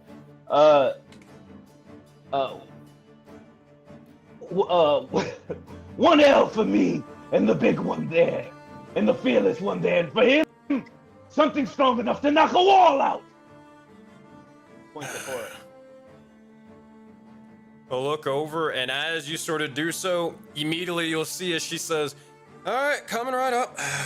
You'll see as she begins to start fixing a couple of drinks. Addy Dark, did you make your did you roll to attack? My piss poor strength check? Yes. No, not a strength check. I'm talking an attack roll, bro. You say you punching him? You want an attack roll? Okay. Or are you punching him or are you pushing him? Which one? I was gonna shove him, but. Oh, okay. If you shoving him, that's different. That's different. So it's gonna be an It's an athletics check, so it's +4 as well. Athletics? Alright. Yeah. So that's 16 total. No, you don't need to worry about it. Rolling again. Oh, okay. Oh, you just added the 4. Okay. I got you. So as this guy begins to start walking over, trying to sort of push this individual out of the way, they try to look over and push you, and as they do so, they are met with a brick wall as you just sort of toss them off to the side. Move the fuck out of my way. Wait, so they move me? They try to move, or they look over towards you as they try to move you, but they can't. What do you say as they look down to you? This individual? Is it this guy? Who? This guy over here. The guy in front of Addy Dark right now. I saw her move. I was like, all right, she moving too? We got, all right, hold on a second. So what does he say to me? Get the fuck out of my way. Good sir, calm yourself. The drinks are on you. If you didn't want to pay for them, why'd you give the money to Gore? I can give shit to no Gore or you. What I will give you is this club to your fucking face. Now move. Oh, bro. Cora Come on, bro. will Nah. grab this chair Yeah. and crack it over his head. Throw a chair, stab a She- Chair's she's- thrown. Oh. Yeah, she's Let's tossing get this the chair. initiatives rolling. Everybody roll initiative. And- The chair's Well, been thrown. You didn't see her hand grab it, but she used her telekinesis to pick the Oh, you chair know up what and happened. crack it in the back of his head. Well, as you do this, you just kind of pick the chair up from the guy who was sitting in it. Wait, what the hell? As it sort of lifts up with the telekinesis, wham! You just crack it above him. I would say make a wisdom check, and we're gonna see how much damage it is based off of this. All right, 19. God damn. You'll see as he's gonna take about 2d6 worth of damage. We'll see how much it is. 5 points of bludgeoning damage cracks over his head. Eventually, you see as a bit of blood begins to spill as he's almost knocked prone for a moment. And as this happens, he'll look over and he'll say, "You're gonna fucking regret that." And he immediately just rushes over to tackle and just spear Adidark. And with that, my friends, your souls are shackled. And the time for battle is now, bro. It's time to Did the roll drinks get in front of initiative. me first? No, I'm fine. Did the drinks get in front of me first? You I just goddamn wanna know right for they thematic did. Oh, well, then Gore tosses the drink to Addy, puts up a cheers, and crushes it right quick. And Addy, you tell me if you join or not, and we'll just get into this initiative, bro. I got some trying to tackle me. Oh, oh, yes. oh, Yes. I'm throwing you a bar glass, bro. All right. Well, Since we're still rolling initiative, I'll see if it's still in the air. Fair enough. as that's sort of happening, you look over, and with that, I need you guys to roll for initiative as these guys are getting ready to start striking you. Oh man, that double nat 20. What's going on over there? Yeah, nat 20 coming in from Adidark. We'll see what happens. 8 coming from Cora, 7 or 16 from Gore. We'll see what's happening with these individuals. Normal. Oh, here, I'll just roll NPCs. Oh, did it already do it? Cool. All right, so Tooth and double 13s. We'll see what's gonna happen over here. So Adidark, you are first in initiative as you see this individual tries to tackle you, or almost tackle you and throw you into the wall. As they look over, you're able to sort of use your bit of momentum and your sort of stature to keep them from tossing you off to the side. What would you want to do, buddy? So first and foremost, I'm pretty angry. No, by the way, you're a little low, Addy. Oh, am I? Hold on a second. Let me Yeah, try just to move find- the mic, let closer me to you. reposition. There you go. Repositioned. Here we go. And I'm gonna rage into werefrog form here, because again, he tried to tackle me. Come on, please. So I'm gonna avoid that real quick. I will then dodge him and just punch him in the face. He's not worth more than just a good old fashioned duff. You got it. And I'm doing this one recklessly, just for the culture. You know what I mean?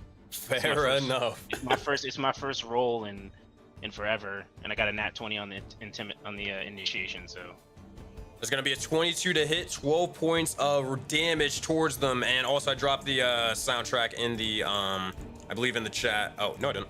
Oops, my bad. God of War Ragnarok. There you go. But Appreciate it. as you sort of, or you can just have that going on loop. But as you immediately strike him, you see as he's almost knocked backwards directly onto his ass. But you do have a second and third attack, so go for it. 26, 12 more points of damage, a secondary strike, and for the bonus action, your bonus action you raised, right? yeah, yep. Got you. So describe these strikes, and then we'll go on to the next one. Oh yeah, I'm just giving him the 2-piece. I just dodged him like straight up Matador style. You know what I'm saying? As you And do, I'll pass the buck. As you do, you see as he just sort of rushes in for flavor, just strikes into the door for a moment. His nose is almost completely busted up and shattered for a second. And as you're almost just parrying him left and right, you look over and the individual who seems to be the owner of the bar, they're kind of just laying over here, and they're gonna just slowly sort of lean forward and say, well, this will be right fucking interesting. Here we go again. And with that, Addy Dark, is that your turn? All right. Gore, you are up. What you got for us? Gore just throws his axe at the dude that's not looking with his back turned. He chugs the beer right quick and throws it at this other hoodlum. Just throws the whole fucking axe to kill. Copy. All right. Nah, he's gonna throw it blunt side if possible for the moment. Hey, man. I don't know if it matters, but all right. So we'll take that first shot. 13 should hit. Yeah, 13 will beat their AC. 11 points of damage as you throw the axe. It strikes over towards them and just immediately just cuts their entire arm off as it gets sent flying. The blood begins to spill over or all around and on the wall. Go ahead for your second strike. 28, another 13 points of damage as this time you're able to take the axe and almost embed it into them, or however you wish at this point. Almost using the blunt side to almost knock them out. You do have a bonus action attack. This is with the poison brand. Yeah, he swings around and swings the venom brand axe and 15, 14. How do you want to kill him or knock him out? Your choice. Just knock him out. Gore comes over real quick, and he almost like throws the glass into the back of his head, swinging at him, beating twice with the Cyber 1 axe, then spinning around and almost backhanding him with the other axe, and then goes and reaches down his pocket. Next drink's on you, then. As this sort of happens, this individual drops down. Gore, you look over, and a couple of individuals are like, ah, shit, here we fucking go. And at this point, that your turn? We'll hop back this way. Yeah, now my turn. All right, that is your go. Next up, this individual is knocked out, so I will delete his token. We go to this next individual, and as this is said, he is, or he is near death or near unconsciousness. We'll just begin to scream out, "Get the others! These fuckers want to rumble. Let's give them something to fucking talk about." And with that, you'll see as he begins to scream that for a moment, the other individual will also begin to not necessarily run off, but you see as he whistles in a specific sort of tune for a moment, and all hell begins to break loose. You begin to look over to the side, and you hear as more individuals are starting to sprint off and over towards you. And I'm gonna add some more people into initiative, bro. As you basically messed up the entire hornet's nest. I'm gonna add these guys to initiative, and we'll see what happens from there. All right, y'all, let's go. This guy still has to take his turn. He will look over, and as he does so, he will try to strike into. He's gonna send one strike towards Addy Dark and a second strike towards Core as he begins to take out the legs of his mace and just try to bludgeon your face in. All right, first attack. This is reckless or he has advantage because you did reckless. It's a 14 to hit. That will miss as he swings wide. He swings with so much force momentum that he ends up trying to strike Cora. Oh, I didn't mean to roll with advantage. My bad. It is 13 plus 4. Does a 17 hit, Cora? No, sir. All right, that will not hit. Doesn't matter. 20 misses anyways. So as he strikes in, he just strikes directly towards the wall, missing completely. That will be his turn. At this point, you look over, and some of the individuals off to the side, they'll begin to start waking up for a moment. As they do so, you'll see as they'll step over the person doing a couple of illegal activities with some sort of syringe off to the corner. Move the fuck out of my way, and they're gonna start sprinting off to the side. All right, they're gonna use their action to dash, and that is their. Actually, no, they can move a little bit more. They'll enter the battlefield right here, and that will be their go. Next up, same thing, same song and dance. As this happens, you guys can't see it, but this individual will move over and just push this individual off to the side. Move the fuck out of the way, something's going down. And as he does, we'll see as this individual is sort of moved off from their sort of, or from their little hammock.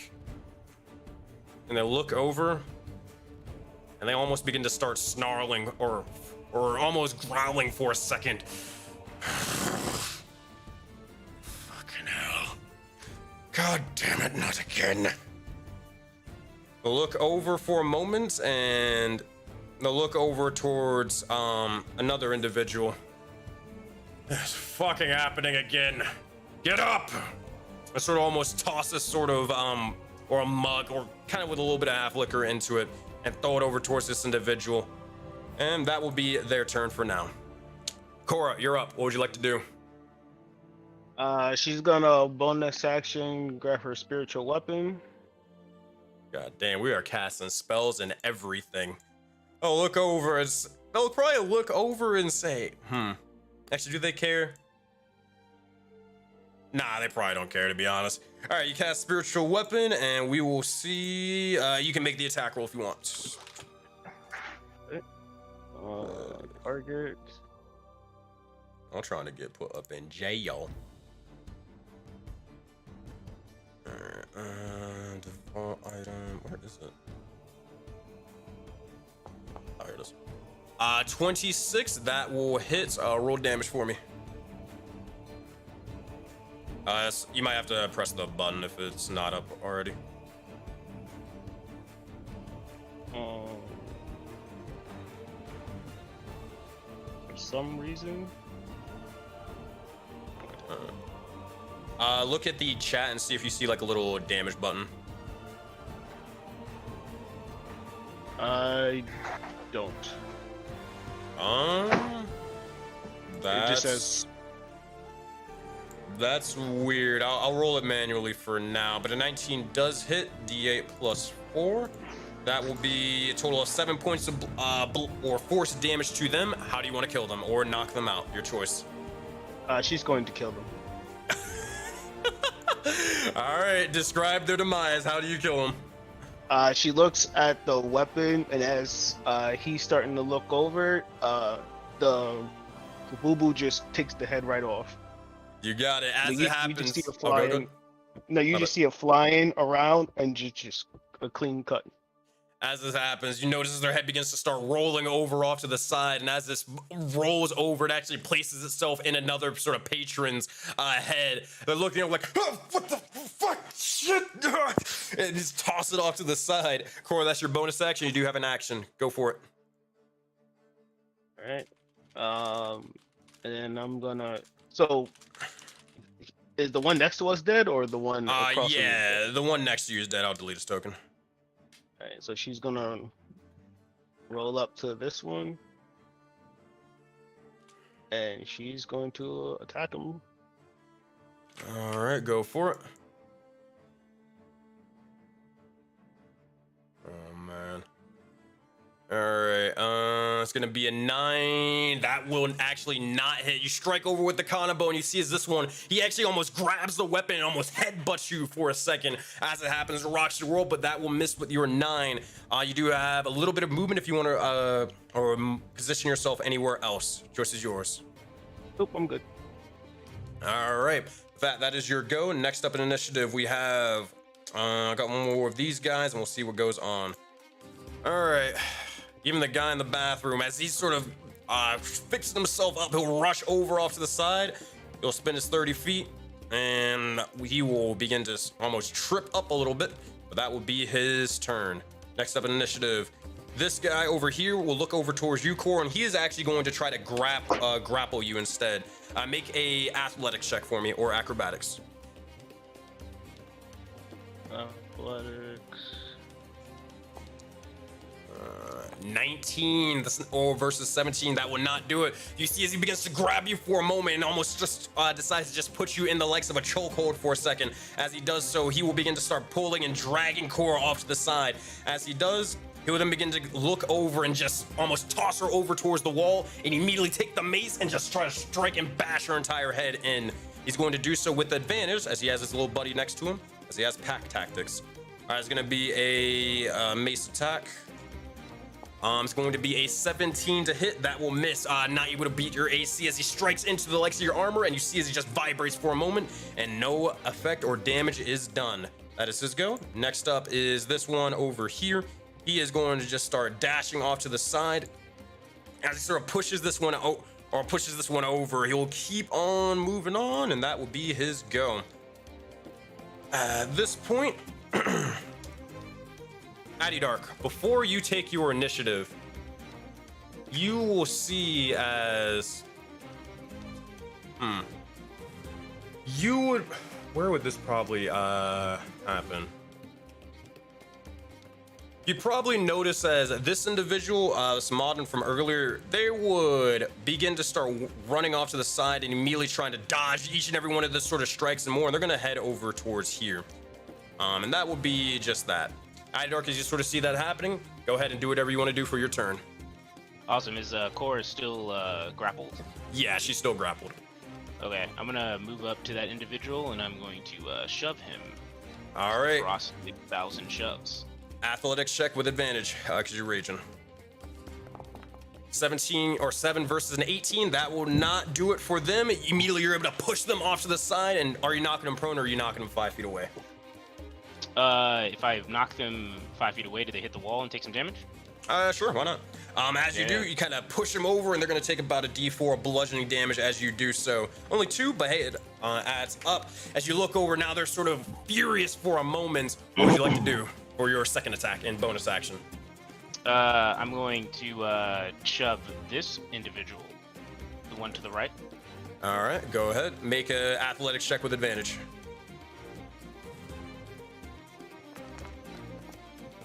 $19 versus 22. You're able to shove them as well. Are you shoving them prone or 5 feet back? That one's going to the ground. All right, as you do, you sort of shove them. They begin to trip up kind of back up amongst the stairs as they fall down. And then I will, he's on the stairs. Mm-hmm. I'm going to leap in the air and try to help him on the ground. Let's do this. You got it. Bonus action attack. Make an unarmed strike. And he's prone. Do I get that advantage? Yeah, you do. Prone? You do.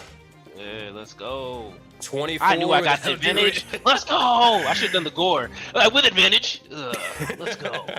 With an 8 points of damage, you just straight up drop an elbow directly onto him as they cough up the bit of blood. And you see as they begin to spit it out for a big, fuck, for a moment. And with that, Addy Dark, is that your turn? That'll be it. All right. With that, Gore, you're up. What would you like to do? Just clarity. Can I like fly over this? Is just like a solid wall right here, like right here. Yeah, you can fly through. You kind of go under it, but yeah, you can do it. Okay. Well, I just want to go ahead and make sure I'm taking the quickest route. So Gore goes and he follows up with old boy that's on the ground. Be like, good old fashioned bar fight, and he's just gonna get this work.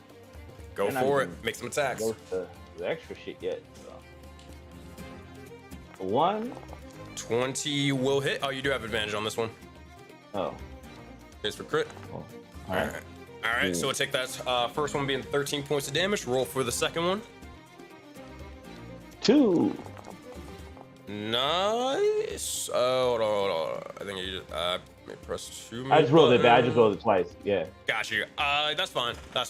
20 and a 22. That will do it. How do you want to kill them or knock them out? Your choice. Again, Gore is knocking him out. He's knocking him up against the wall and proceeds to run his pockets. And then drinks for. And I guess he's just gonna point to the people right behind him. Their drinks on him. And immediately creeps up just on his body, says it's here, and gives this dude the swing with the other hand. Hold on. Cause you're doing it. Wait, whoa. You did like 4 attacks there. Did 20, another 20. That was the second hit. That was the advantage. Okay. Did the first one take him out? No. So it's 13 points of damage. 13 points. Hold on. I'm trying to do the math. Hold on. So 13, 26. So my bad. So the second attack wouldn't have killed him. The third one with that 16 and 11 points of damage, that would have knocked him out right there. All right, cool. Then I'll say this one is now done, but you still got this guy up over here. Oh, that's cool. That's all 3 of my attacks. That's cool. All right. I'll stay here.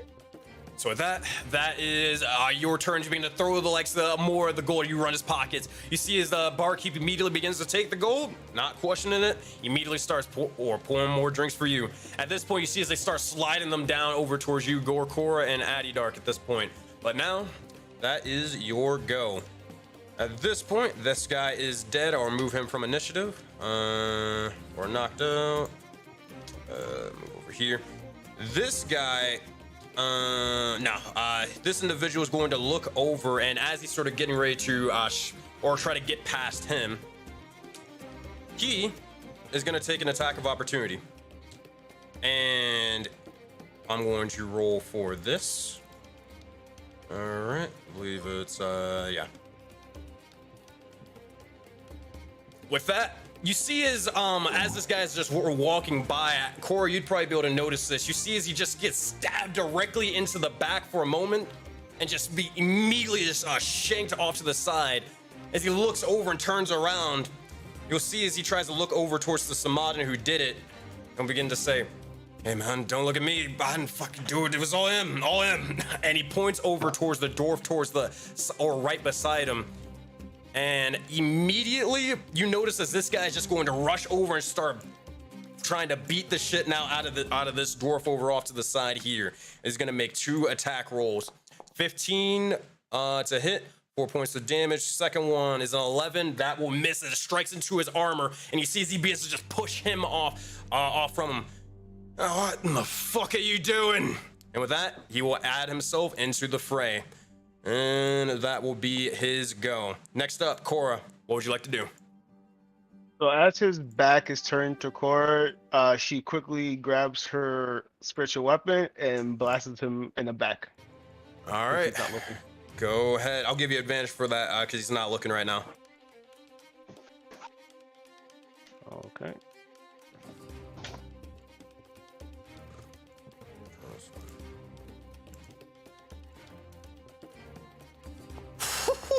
Don't even need the advantage. That is a natural 20 coming from Cora. All right, so that's going to be a D8 plus 4 plus max damage as well. So that's 9 plus 8, 17 points of bludgeoning damage as you send the kabubu directly over towards him as it just sends him flying almost through the wall at this point. That is your first attack roll. You do have a second one, Cora. Go for it. Okay. And she's just going to finish him off.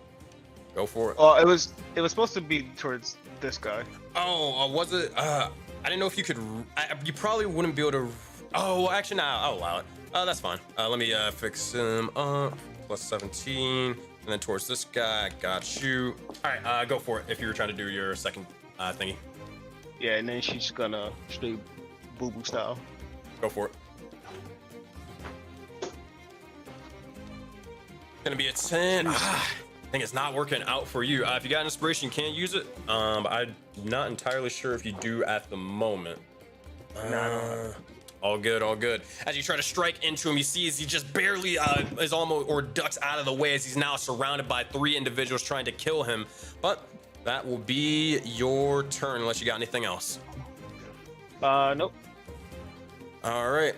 As this is sort of going, this individual will rush over off to the side and try to get into here. He almost just tramples this sort of Kalani individual off to the side and pushes him nearly almost breaking and shattering his ankle in the process. But as he does so, he'll look over and he'll try to stab or try to actually strike into the Samadin over here. And he's going to make a mace attack. First one, 22 will hit. 4 points of damage. Second one, a 16 will hit. And as he begins to start striking into him, you'll see as the individual takes the mace, but you'll notice as their hair begins to get riled up a little bit, and they are not a Samadin. You look over and you see the individual here seems to be Strix. You look over towards well, he'll look over and see Cora, see himself in a bad position. Final word, sort of shrug, and immediately get ready to start striking and stabbing as he was before. All right, I'm gonna take that little bit of 12 points of damage, and that will be Strix, or that'll be that guy's go. Next up, this guy's gonna attack Addy Dark over here. He's gonna make 2 attack rolls if he can. Mace attack. Or 23, that will hit. You did it recklessly. Oh wait, did you do recklessly or no? I did not. I did not. Do it so never mind. That natural 20 will not happen, as you would not have been able to do it. That's that Addy light energy. You know what I'm saying? There we go. So with that, you only take the 3 points of, or the 1 point of bludgeoning damage as you see as he's barely able to even do any damage to you. You've taken more damage from the simple monsters such as the Hydra and such. This is nothing. That is his go. Next up, this individual is going to rush over and try to strike towards Cora, and we'll see what happens. 2 attack rolls. He does have advantage because of pack tactics, but with double nat ones, it don't even matter. You'll see he almost slips up and just almost falls onto the ground, just breaking his neck in the process. I'll say he loses his multi-attack for that. Double nat ones. Addy Dark, you're up. What would you like to do? Yes, I would like to attempt to grapple the fellow who tried to. Did he not am I go? muted? Hold on. Before you do that. Am I muted? No, I'm not muted. All right. No. Before you do that, because this guy didn't go. I wasn't in initiative for whatever reason. You'll see as this last individual begins to start walking off to this, or like they start walking over towards the fight.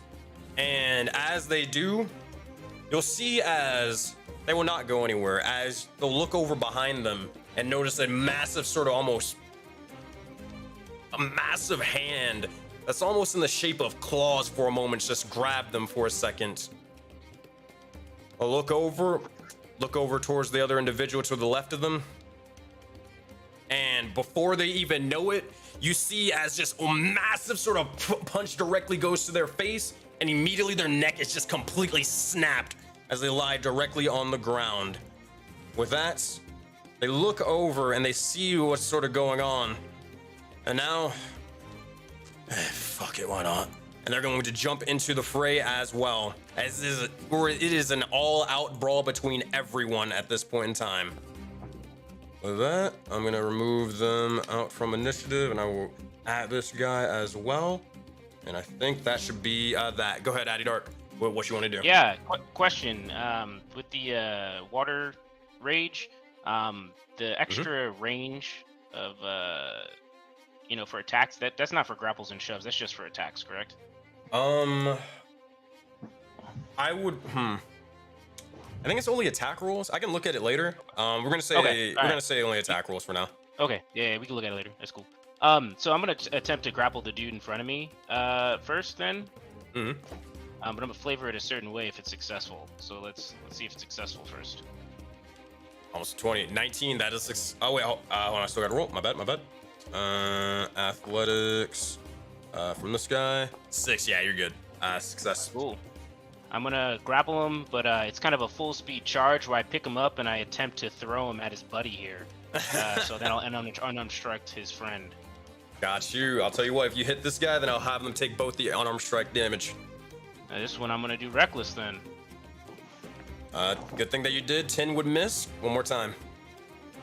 18's a lot better for 10 points of bludgeoning damage and radiant damage to the both of them as you almost throw and toss them into one another, almost beating a motherfucker with another motherfucker at this point. You look over, tossing them over. You do have a bonus action attack if you want to do anything. Yeah, I'm gonna attempt to shove the one I threw the dude at on the ground as the way to flavor that. So I'll just try to shove him. Got you. Athletics one more time.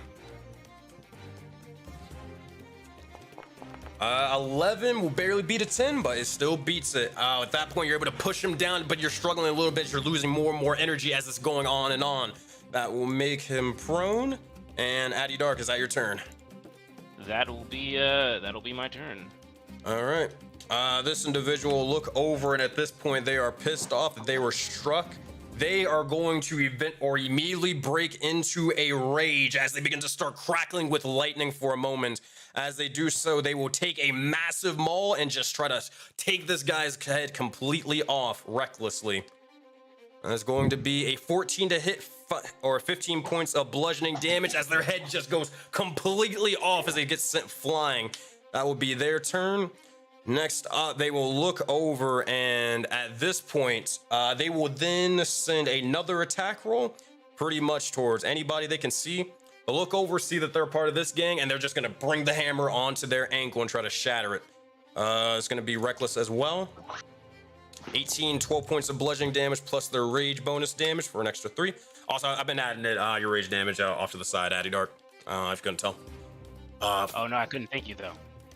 But lastly, bonus action, they will then begin to sort of immediately manifest a lightning bolt and just chuck it off to the side and throw it over towards this individual for the last little attack. As they are not, or actually, excuse me, not, is it this thing? My bad. Yeah, okay, they gotta make a dexterity saving throw, I believe. All right, saving throw. This is a D6. 13 will just fail their DC. They'll take 3 points of lightning damage, and that will be their turn. All right, Gore, you're up. What would you like to do?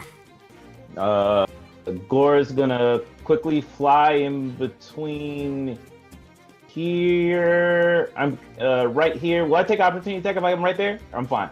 Nah, you're good. Okay, Gore is gonna be like, sneaky one. You stay alive. You still have work to do for Gore. And I'm going to go for 1, 2, and then 3 with the attacks. Go for it. Swing away. Okay. First one's with advantage because this guy's knocked prone. As you're doing so, I'll describe what Strix says. Strix will look over and say, all right, fine, but let's make sure we get out of here already. 19 to hit. Yeah, that's gonna be able to do it. As you strike into him, he is done, knocked unconscious as you use the flat end. Go for it for your second strike. Slide right here, and let's run the pockets, and he points at the dwarf. Your drinks are on him! And swings at this next dude here. There we go. Oh, wait, what is it? Take the first one. No. Take the first one. Yeah, I drug my attack. I didn't even know I could do that. So 16 to hit, that'll be 8 points of damage towards him. That will definitely hit him. Wait, hold on. Were you hitting the dwarf over here, or were you hitting the? No. No, I was hitting him. I wasn't hitting the dwarf. Offer the dwarf a drink. Yeah, gotcha. All right, so 8 points of damage towards him. Go for it for your final third strike. Third strike's going towards this gentleman.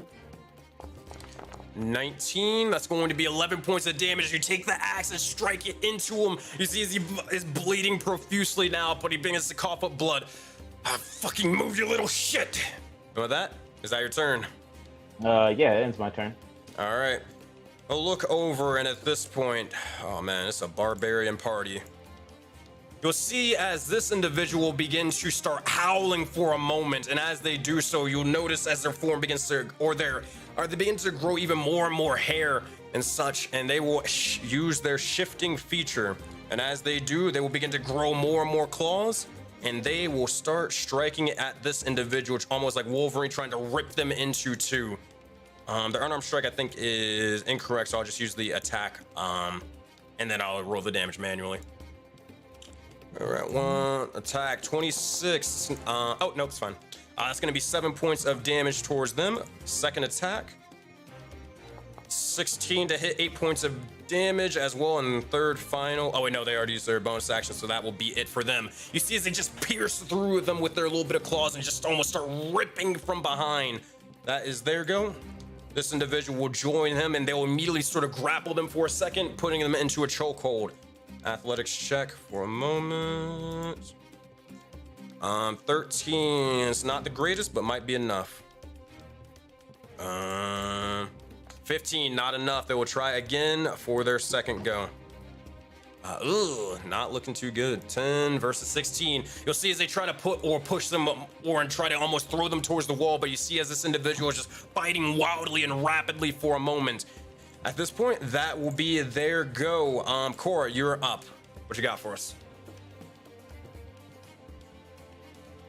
The one who had his was just got done trying to get held. Which one is his back towards me or no? The one that was he was facing Gore because he just struck him in the face. Okay, cool. So spiritual weapon's gonna go straight to him. All right, go for it. Make that attack roll.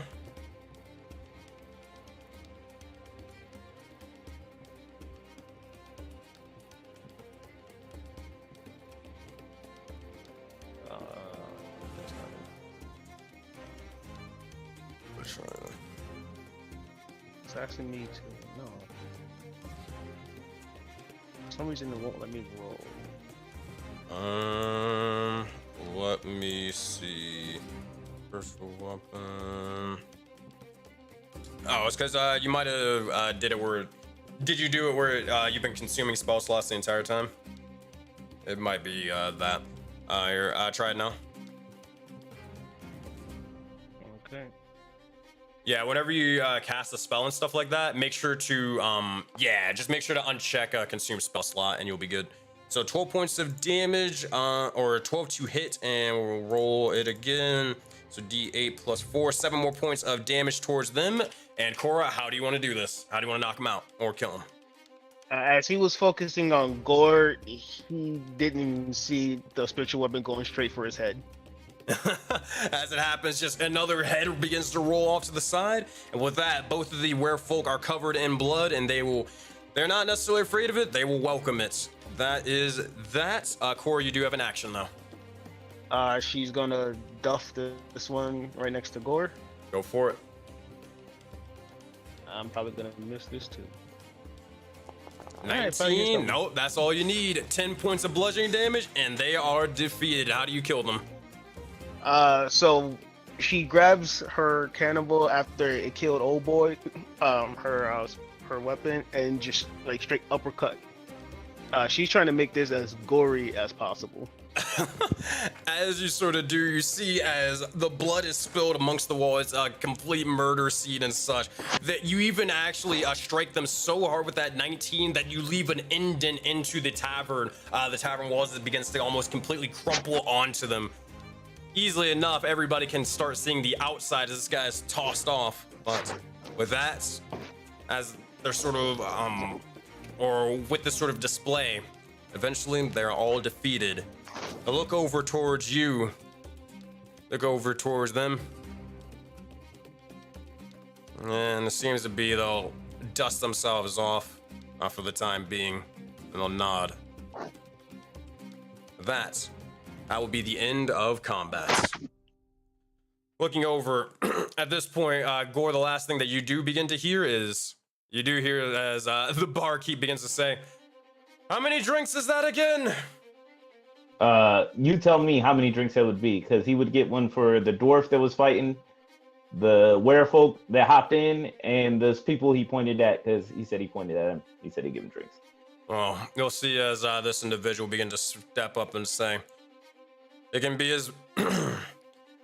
be, we'll call it 7 for the time being, but only 7 if you clean this shit up.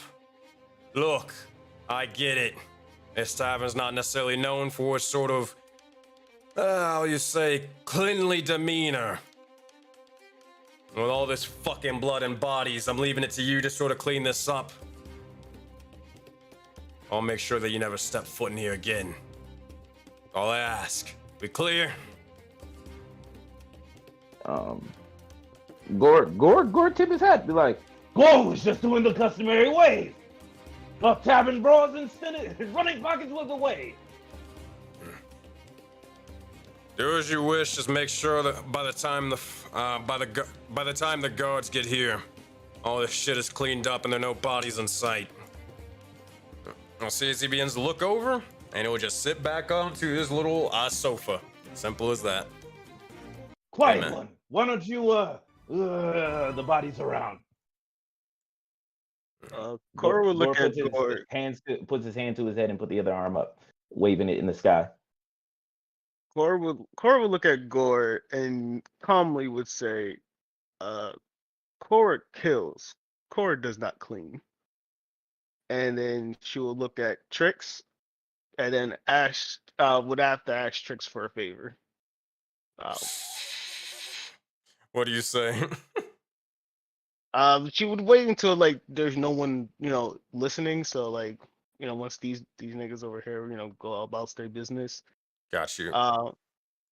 She was gonna relay that she needs him to do a favor, and like when they about to leave, to basically transform into a Usadin. So that way when they come out, it looks like, Cora actually found a Usadin that she's cool with. So the other 3 would think that, oh, I mean, if this, guy's, fucking with her, maybe she ain't on that bad. Got you. He can do that. I'll sort of nod, but while that's sort of happening, kind of wait for them to clear off. You'll see as this dwarven individual look over and say, fucking shit, I was hoping to sort of save myself for the tournament. Fuck. God damn it. Oh, Gwendolyn, I need a fucking drink. God damn it. Gore, Mm-hmm. using his highest intelligence in the group, respects the man's establishment and begins to dump the bodies. He'll grab some of the bodies and dump them. Is there a regular body dumping pit, fire pit, or something you do with these? Out back. Just make sure they're covered up. Gore nods his head. He respects the establishment's ways. Addy Dark would help dumping of bodies as well. Yeah, the feds going outside for some reason, so I don't know. We go over here clean up bodies. Feds, bro. Look over, and as you guys are sort of cleaning the bodies up, Addy Dark, you sort of pick one up, and you look over, and you see as the two werefolk, and they'll look over at you for a moment. You see both of them in more of werewolf-like forms, rather. Look at you and see you in the weretoad form. Kind of pause for a second. Not the best choice for first impression with werefolk, let me tell you. Pretty frog folk. Looking at you, and to say. See as this one will begin to speak and say, "You. What's your name?" Would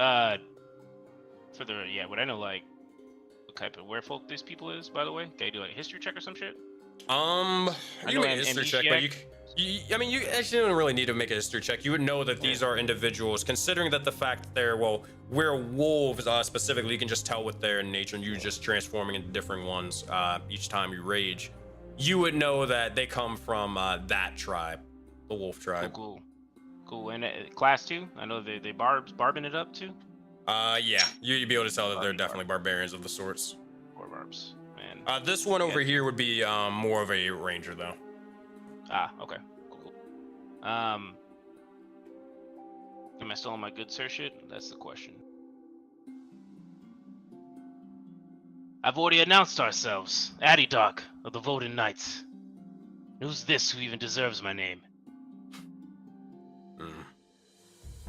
There's another werefolk, simple as that. Ashar. And then look over towards the other one. Toth.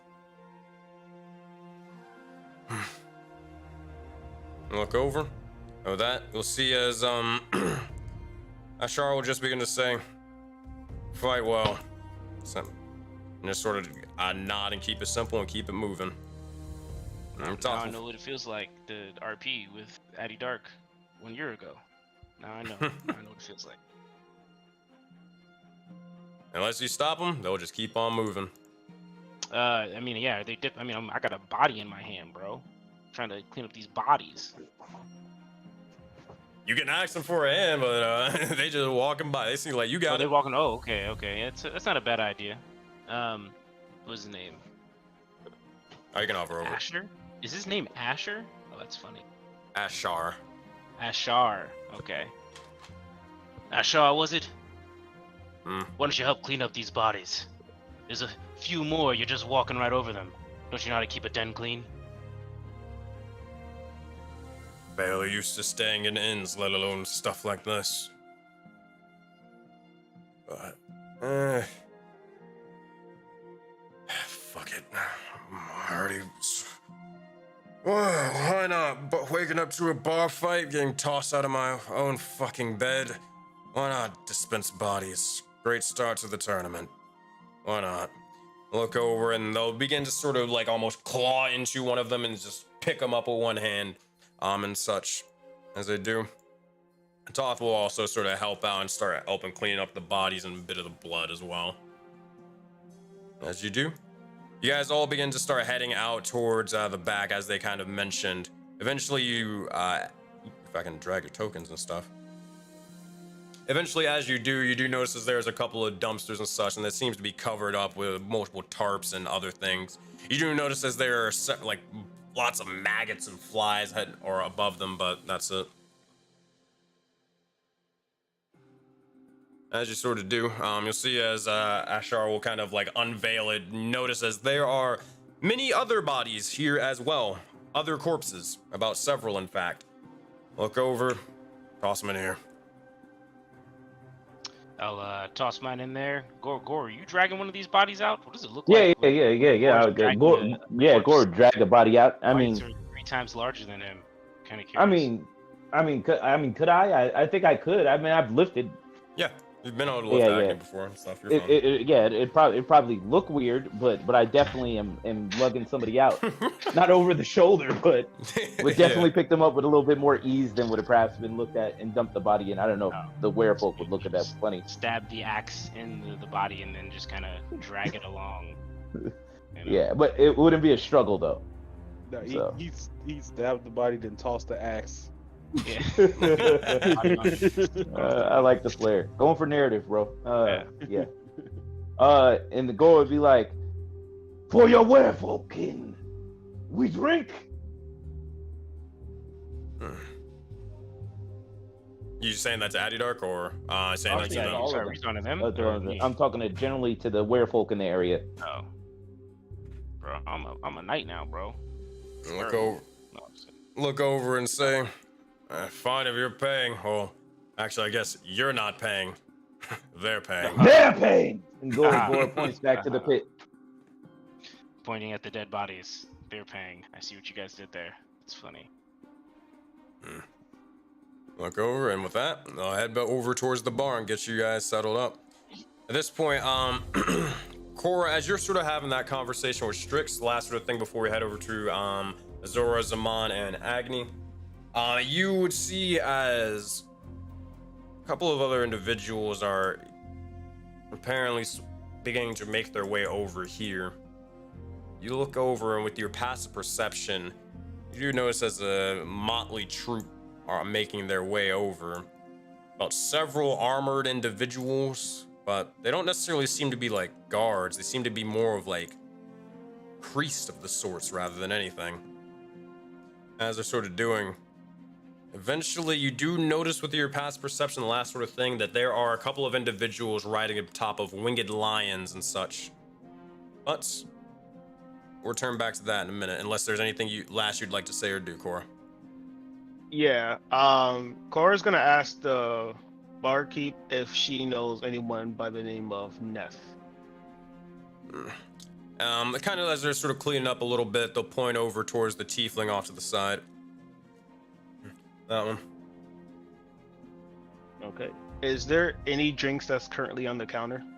Yeah, plenty from the ones that Gore wasn't able to grab.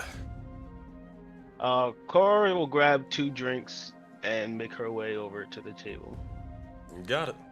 With that, we'll come back to that sort of whole thing in a bit. We're going to switch over to the others as we look over towards Zaman, Agni, and Azora.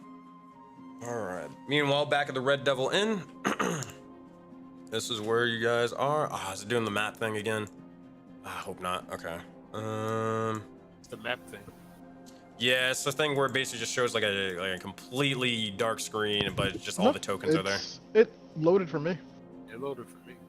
No, that's not loading for me. It's kind of what happened to you last week, I think, too, where it loaded for us, but for you it wasn't. Yeah, I see it. Try to activate this and then maybe it'll work.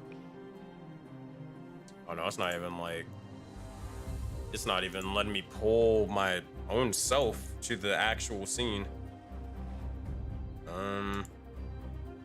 Oh, actually, it didn't pull anybody to the scene. Let's try that again. All right, let's do that, and then let's do this. There we go. Cool. So, while you three are sort of over here, Agni's getting ready to head out to the bazaar and such. Azora and Zaman, was there anything you two were talking about, or if Agni's joining on in? Anything that you three were doing? No. I mean, if he was headed to the bazaar, she wanted to go there to make sure Mal was all checked in as well. So. I guess we'll all go. Fair enough. You'll see Zaman have his unseen servant helping Agni move whatever boxes he was asking him to move or whatever setup he needed done. As you do. As you're kind of like setting up all the little bit of boxes and such, getting ready to have them carried, the unseen servant will have them all ready to go. And eventually, as you're getting ready to head out, you will see as one individual begin to stop you for a moment. And I'll see you're making your way out. This individual will look over and they'll probably stop over towards Azora. You guys would probably be like roughly like right around here, I'd imagine, getting ready to leave. About right over there. The map I'm on is upstairs in the red downwind. Yeah, it shows Oh, me wait, what? upstairs as well. Oh, I'll move myself to the entrance. There we go. Yeah, I'm That's downstairs. weird. I can pull y'all. Okay, so I'm here now. pull the scene. All right, there we go. All right, there we go. I was like, yeah, I'm upstairs. Nah, my bad. You probably see as this individual begins to sort of walk over, probably with the dwarf as well, but they're more so in the background, kind of just working on a couple of gauntlets, fixing them up. They'll begin, or this woman will begin to speak and say, and look over towards your weaponry and such. Excuse me. By chance, are you a swordmaster or a ronin of the sorts? Azor will say telepathically to you, Zaman. See, I told you. You sit there long enough. People always approach those who they're impressed by. And she steps forward a little bit and she says, "Yes, I am a swordmaster, trained in the ways of the Bushido, right here in the valley." We'll look over, kind of looking at your sort of aesthetic, looking at your sort of garb and more, and say, "Way of Bushido. Quite rare that many people now still follow it, especially in the valley. It's nice to see someone still has their bit of honor." Yes, it is. Where were you trained? Trained amongst the Vulcan originally, but then made my way to, or from the taiga to the valley itself. Specifically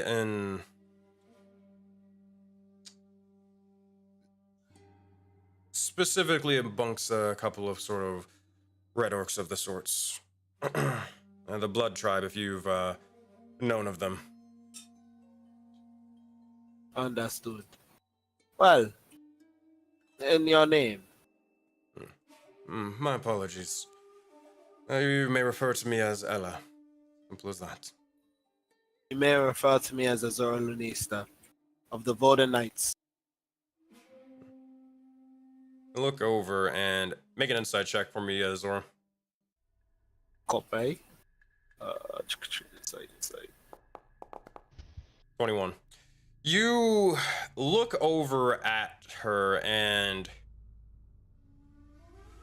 the way she sort of moves, it's very much a calm and sort of stoic demeanor.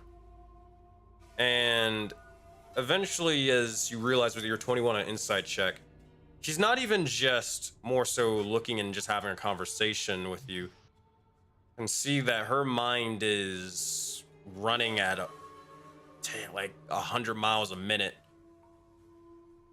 Her eyes sort of shifting towards your form, but not as if like she is trying or looking like, oh, that's a cool weapon, I think I'll take it. Not at all. She is doing almost mental gymnastics, as if she's almost testing you in the likes of her own mind right now. Seeing as if she could not, or how exactly, or how skilled you are, just from based off of your look, your stance, your posture, the way you carry yourself, everything, and just almost psychoanalyzing it. Yeah, Azora understanding that will come off looking real lax. Like real just mellow and chill. Level 3 seasoned warrior. Relax. Letting off that power level, lowering it for the scouters. I'll tell you what. Azora, make a martial check. So I need you to make a wisdom check plus your expertise because you're a fighter. You do that math, whatever that is. 14 plus 8, enough. You look over at them, and despite their sort of demeanor and exterior, this is a very, very well-trained warrior. They have seen their own fair share of battle, and they're definitely not an individual to take lightly. Mechanically, for your intuition check, they are only very, very close in skill level to you, but just barely better, barely higher skill. Coming in at about level 13 and such. You can easily see and tell that they are a fighter as well, specifically under the samurai subclass. You're able to tell with that 22 on your intuition check. However, there is one thing to note. They don't look as if they have too many sort of items, but looking at their form, two in particular, they seem to have a blade of the sorts, two short swords, if you will. One is brimming with an unspoken flame, and the other one seems to have more so a feline amongst the blade, kind of runed and etched into it. Those are definitely magical items, and they are powerful ones at that. If anybody's looking, either I'd say Zaman or Agni, you can make an Arcana check. You know Zaman is looking at the gear.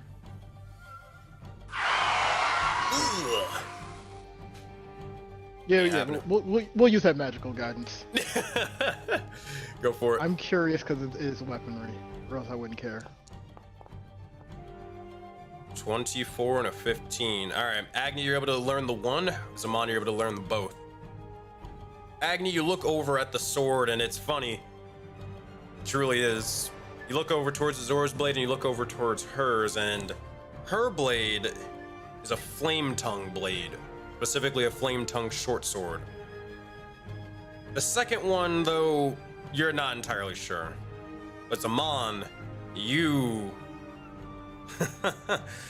look over at it, and this is something very kind of frightening, kind of scary, but important to know.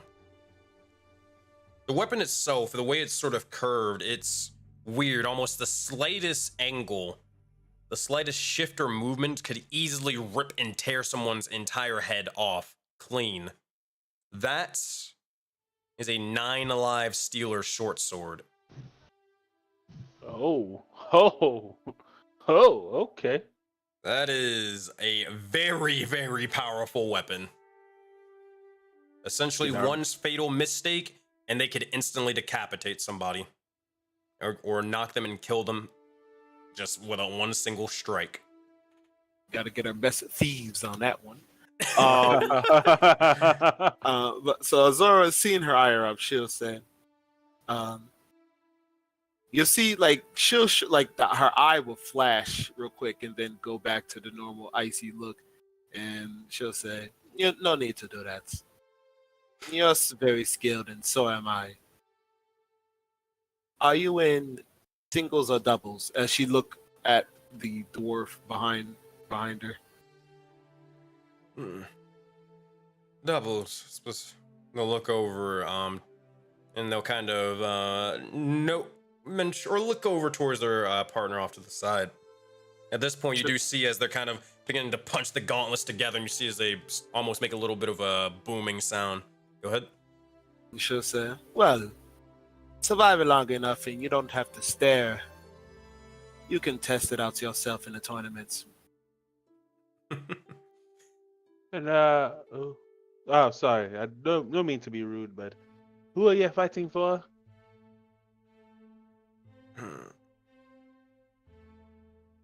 Honestly, we fight for ourselves. No sponsors under us. That is for the best. No one to disappoint in. But Stay alive. Don't lose. I'd welcome a fighter such as yourself. Your blades are impressive. Perhaps once this is all over, if you still draw a breath, we can even exchange ideas and clash blades. I've seen many fighters and faced off many foes. As confident and even more confident than you. Each one has fell to these blades. It will be the same, but if you wish to boost your confidence up beforehand, by all means, do what you need. I look forward to our endeavor. She nods. She says, likewise. And it's not a confidence thing. Where I'm from, part of your banter with those you respect is exactly this. Understanding that your skill level is quite on par with what I would like to face. So I'm letting you know. In all honesty, all jokes aside, stay alive so that I can see who you truly are. You as well. You as well. Go ahead, Mom, if you're gonna say something. Yes, I'm gonna say, and let your partner know if he's interested in having some help with his little tech over there. Let me know. I'm quite the expert. Looks like he's struggling. I'll speak up and say, hey, no need to speak up for me. Huh. I'll see as he begins to look over and say, oh, these things, nah. This is just a little bit of a new invention and such. I think, these will sort of prove nicely. But, hey, by all means, after this thing is said and done, and if this year isn't to the death, by all means, would love to sort of see exactly what another intellectual would have to sort of say for a good old Rock's Designs. Well, perhaps before the tournament begins, us four could just sit down and chat. Yes, I'm sure we can exchange ideas, theories, because you might not have honed us, but the Mushroom Kingdom has the most advanced technology in all of Odin. So Make a deception check, Zaman. I'd almost say persuasion because you believe it, but make a deception check. 20. 20? Not bad. Not bad. Oh, man. The guy believes it. I'll see if she believes it. 19. She'll raise an eyebrow at first, but, you know. Very well, maybe it is true. Well, I look forward to seeing exactly what this Mushroom Kingdom has to offer.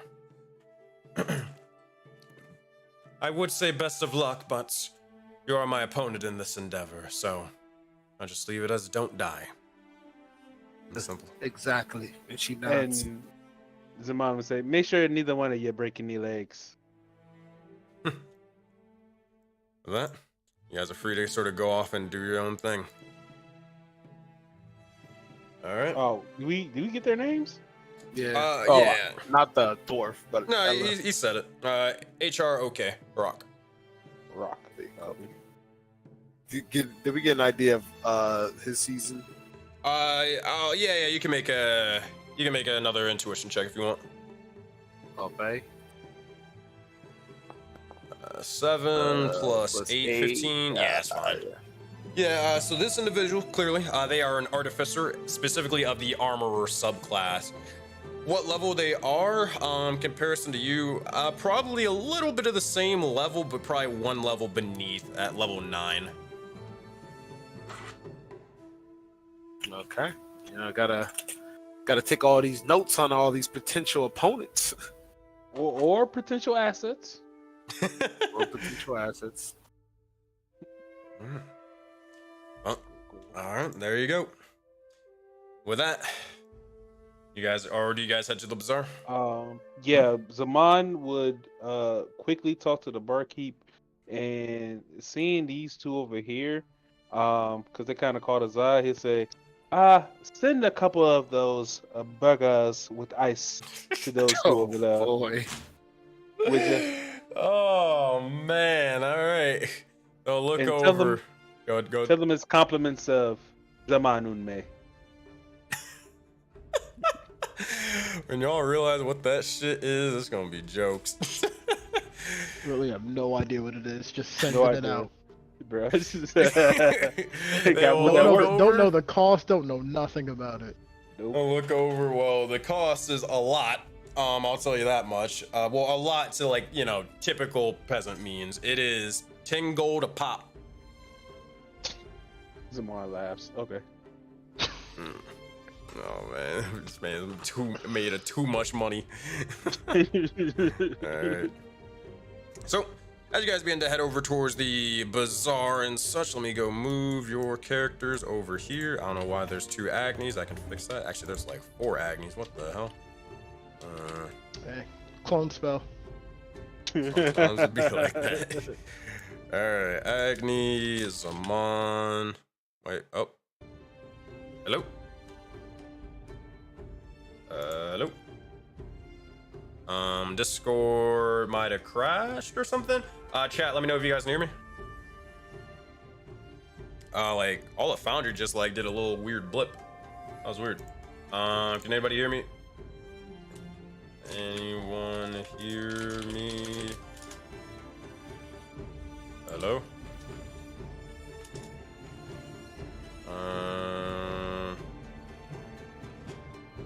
Close out of Discord manually. Yeah, y'all can hear me? Okay, cool. Let's open it back up. See if that'll fix it.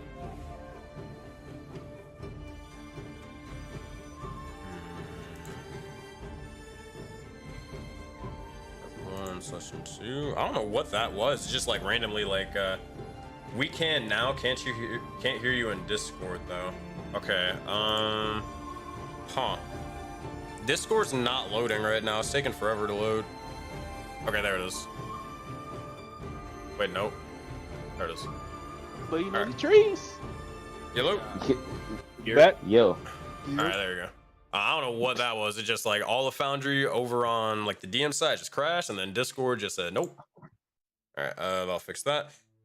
Okay, as I was sort of saying, as you guys head over towards the bazaar, you can see and you immediately notice as there are dozens and dozens of individuals. I won't have all their tokens on the map, but others sort of peddling their wares and more, or trading in this sort of hodgepodge of differing sort of things. Everyone's sort of trying to sell their newest invention, their next big thing, and such.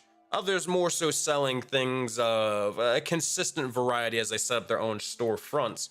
But regardless, here is where you arrive, and I will switch the scenes in just 2 seconds. All right, that's a bazaar. I can also turn the music off because it'll have the music there. Alright, did it load? There we go. Oh yeah, loaded and everything. Let me know if everybody else can see something. Like, let's say Gore, can you see something? Yeah. Alright, cool. So, with that, as you look around and about, you do notice as there are multiple individuals sort of selling and stuff. You see as this individual is this massive humanoid. They almost look like a dwarf, but just completely just muscular and more about standing at around 8 feet tall, getting closer to 9 or 10 feet as well. They'll begin to sort of start passing along a couple of sort of not bits of weaponry more so, but a small sort of staff or a quarter staff of the sorts to a woman off to the side, and they say, "That should do you well. Don't worry. And if it does have any, or if it does, if you need any other sort of improvements, then don't worry, come back and I can fix it free of charge, and even be able to enhance it for a little bit of a discount." With that, you'll see as the woman begins to continue on saying thank you and heading off to the side. You get the sense that this is the individual that they were referring to. When she passes by, Agni wants to stop her and just quickly asks, That quarterstaff, how much did you pay for it? Oh, I paid, well, this has a little bit of a magical enhancement, so I paid about 110 gold for it. All right, 109 gold and 99 silver is the price. Write this down. Agni, Agni nods, says, "Thank you. Thinking of getting one myself." Alright. Alright, you should, they actually do a couple of enchantments and stuff, not too much either. Very, very, very friendly person. Remember that? Good to hear. That's all he says. Just he wanted to know prices. Alright, well, you get that. As you look over Zora and Zaman with your perceptions, you'd probably be able to see as Mao is, they're getting it done over there. You see as him and actually I guess the goose isn't there. Let me see if I can grab him. You'll see as him and Greg are basically they are a tag team duo. Mao has a giant sort of bag, and anybody who maybe necessarily doesn't want to buy, Greg the goose will almost threaten and intimidate them into buying as a knife or whatever. But while that's sort of happening, you look over and there is an old man just struggling to get a single customer because of this man Mao over here. But does Mao care? Not at all. Just be clear, because Agni asked before. Is there a place like that was already pre-set up, or does he need to set someplace up? You need to set someplace up now. Looking over at it, this guy has got the premier spot because it's right when people walk in, so they have to see him, and they're seeing the best of the best. So looking over, there are a couple of individual spaces in the back, but it's not going to necessarily do you too much of any good. You can easily set up wherever you wish and try to direct people, but hey. I'm about to muscle this old man out. Bro. Too good. I'm about to buy him out. Yo, he looking like Greed of Feast over here, bro. Oh man. I'll let y'all do y'all thing with him. What's this guy selling? All right, we'll look over at Zaman. What do you what do you do as you approach this guy? Zaman walks up and says, "Excuse me, sir. What do you have to offer?" Oh, thank you so much. What is that smell over here? Ugh. Oh no, nothing. Go ahead. No, Agni just says that out loud. He looks over. He's like, no, it's fine. I'm sorry. But something is clearly rotting. No, nothing's rotting. Not here. No. It might be the red panda over there. They were sort of selling Old man, what do you sell here? I sell this, and you'll see as he takes out like a bunch of fucking rocks, bro. They're not even like magical rocks. They're kind of like strung apart with some rope and strings for a necklace. This man is, yeah. Oh man, it's not gonna hit man. Zaman would say, "Look, I don't know what that is, but you look like it's trash, Zaman. It's not trash. Garbage. I didn't want to be so overt, Agni, as one may say. But look, you look like you're struggling to feed your family, are you not? No, I am. You look like you was born poor, you've stayed poor. You look like it's about time for retirement. Jesus Christ! Make an intimidation check with advantage. Do you make this guy cry? God damn. For the record, whatever he has in his stance, Agni's like picking it up and just dropping it on the ground. 'Cause that's where it belongs. 23. You look over, you just see this man just like a small little tear forming up amongst his eye. He looks over and he tries to kind of, hold on one second.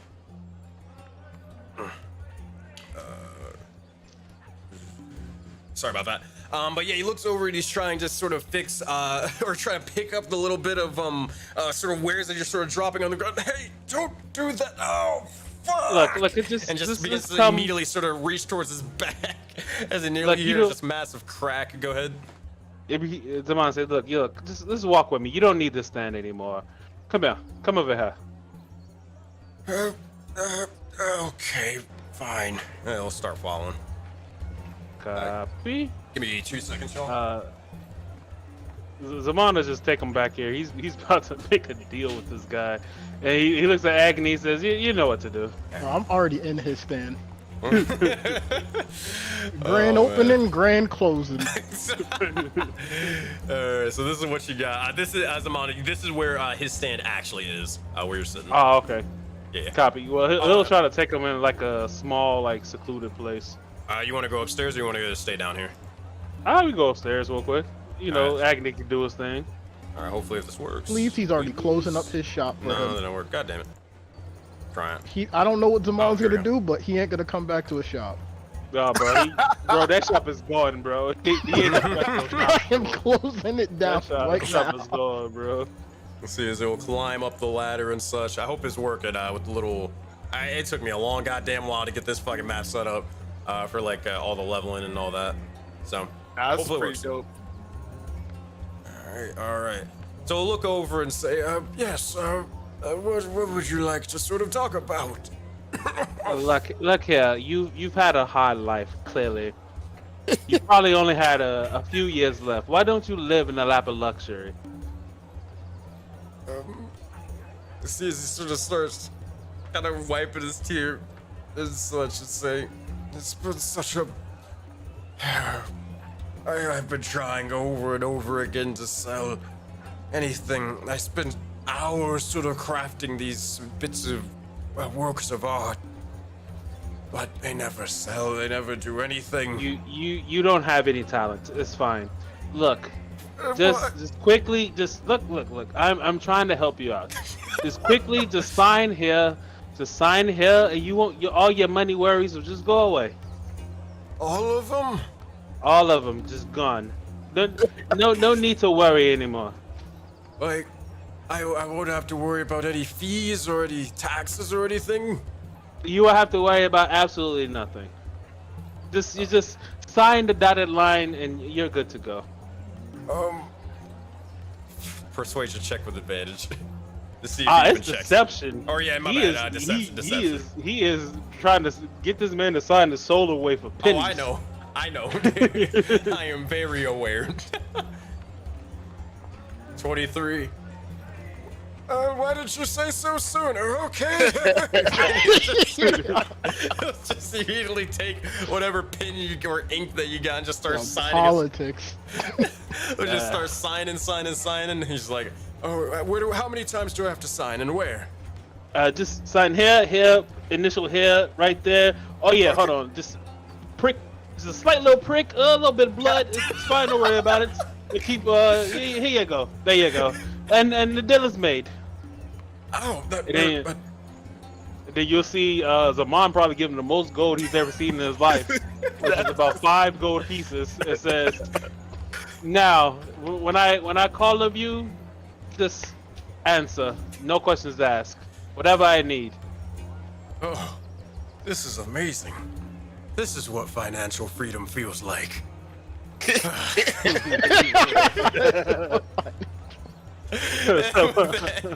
You will take that That gold was and he jokes. is I need happy. somebody to get that clip right there, bro. That is jokes. Zaman will smile and says, "Yes. Now, I need you to start gathering information on all of the people who are making their brackets." Don't you dare put Of this the all man to tournament. work, Chris. Yep, Let him be, bro. Let him be. bro. He got his soul. Now he got to work a little bit. There's a whole gold involved in it for him. All right, you said for him to find out the brackets. Yeah, he's trying to get the information on the people making the brackets Oh my God! Can for he the tournament. I mean, he'll just straight up ask, "Wait, how would I ever do that?" So there are 3 people who make the brackets. One is Velkin, one is Kalani, and one is from the Jaded Jungles Valley. Figure out their weaknesses and let me know. The weaknesses, like battle Do they have weaknesses? anybody close to them? Oh, People they care about. Why? You've So we lived can- in this town for a Oh, long time, it- right? Yeah, oh, wait, I get it. You're looking to find their weaknesses in other people that, they're close to, so then you can give them money so they can be free. Exactly. I see. You're a very kind soul. I'm the most generous person you've ever met. Okay, I think. God damn it, Sean. I gotta keep myself entertained. You'll see this. The old man will say, "Wait, what's that sound? Wait, what's that?" Don't worry about what's going on downstairs. Don't look at the past. Look towards the future. Okay, fair enough. Yeah, I can do that. So, when do you want me to have that information by? You should have had it an hour ago, but I'll give you till tomorrow.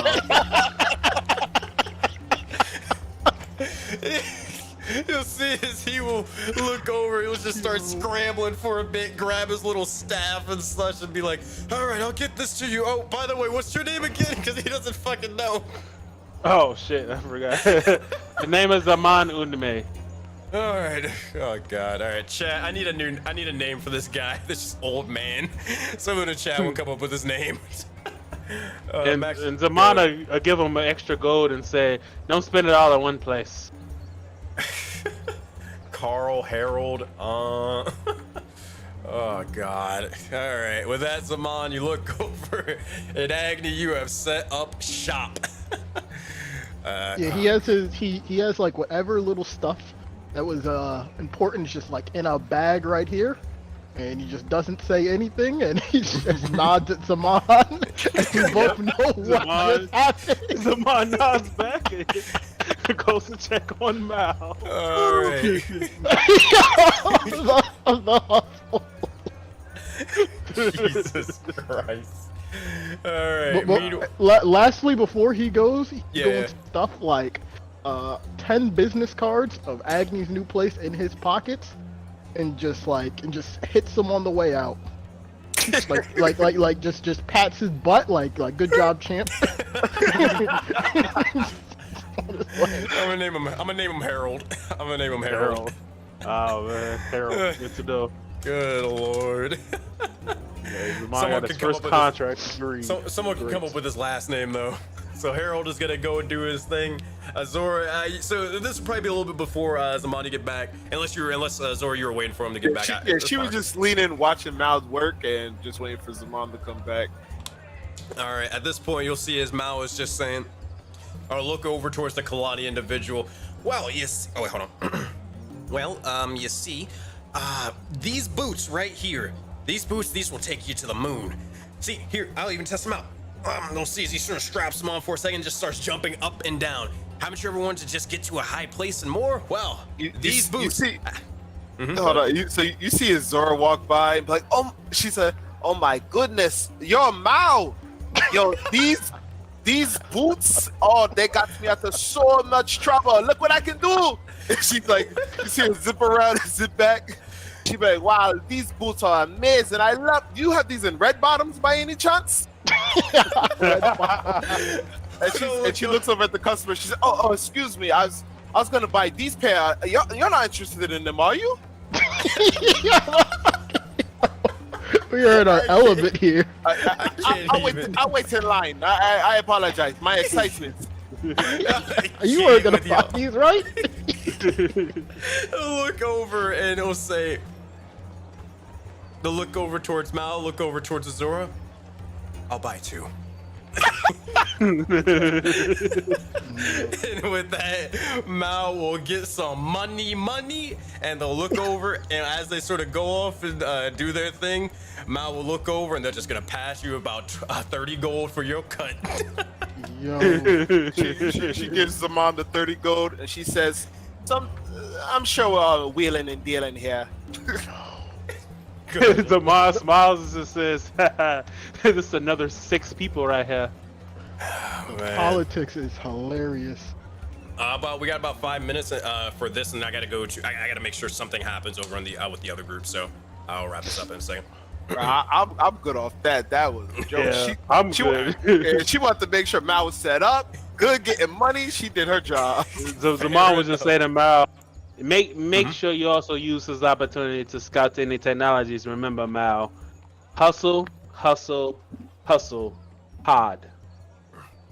Very well, and if anybody sort of questions me, don't worry, I got security right here. And you see as the goose is literally just stabbing the air right now at the moment. Well, we still have that sealing stone you gave us, man. If you have any trouble, we're not too far away. And remember, we have the greatest technology in all of Odin in the Mushroom Kingdom, especially when we take it from everybody else. And on that note, we'll see as Mal will continue selling all his wares. But we're going to head over towards the Slithering Serpent Inn for about 2 more seconds for the last scene of this session. So we head over. Let's look over here. All right. For the So record, that sign is exactly what Agni puts in front of his shop. Red Devil's blacksmith, the highest quality. Beautiful. No shame at all. Like, he looks at the other guy as he puts it up. I'll probably say like he'll look over and he's gonna start going back into his getting a little bit of feedback. But he'll look over, start crafting a sign, and he's gonna put up a sign saying quarter staffs for 108 gold. Oh, so this is what we're doing. He looks over at you, dead. And thus it begins. With that, Cora, as you're sort of going off over here, I'll let you do this little conversation and such, and then I'll let this play out. But Cora, what were you trying to do over here? You're muted if you're talking, by the way. Oh, my bad. All good. Nah, so Cora's just gonna go up to the table. She's gonna place 2 drinks down at the table for old boy here and Neff. Mm-hmm. And she's just gonna go up to Neff and says, so I was told that you owe someone money. I'm here to help collect. What's the person's name that gave Gore the drink? Gore the drink, Gwendolyn over here. No, I mean the one that Neff owes money to. Jade. Oh, Jade. yeah, Jade. I'm here to collect the money that you owe Jade.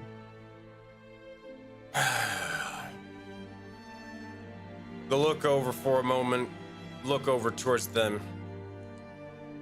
We can continue our conversation later. Yes, Jade. Yes, this wonderful individual that I totally remember. Care to remind me who they are? She's the one that she said that you owe her 20 gold. 20 gold. And who exactly are you supposed to be? I'm just the person who comes to collect it. And Clearly you know who Jade is, and clearly you know that you owe money. well, hypothetically, if we were sort of saying, what if a certain individual didn't necessarily have the means right now? What would that mean? And as she looks around and she notices, she looks around and she says, well, if you didn't have the means, then you wouldn't be here drinking. Well, you wouldn't be in the tavern, period. You don't strike me as someone who's looking for bar fights, so perhaps you have something.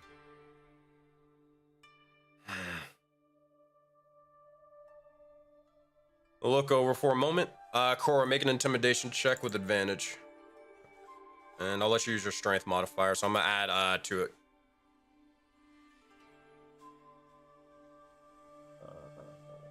13, one more time. All good. I'll make that 13 plus your strength modifier being a 2. So that's gonna be 15 total. They'll look over for a second, realize the position that they're in. They're kind of backed into a corner, not in the greatest places to be. Look over and say, well, go on. Not towards you, Cora, but they look over towards this individual. And you'll see as they'll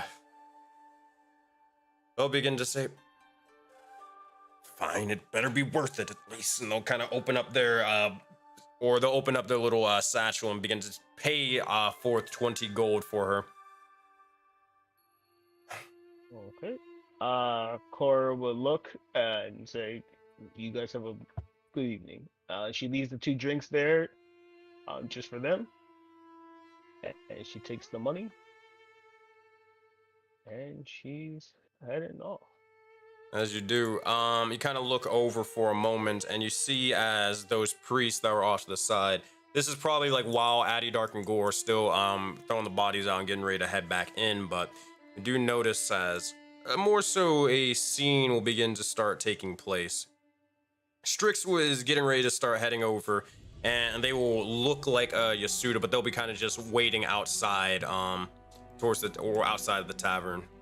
Eventually, you'll notice as 1, 2, 3, and then 4 priests begin to start emerging.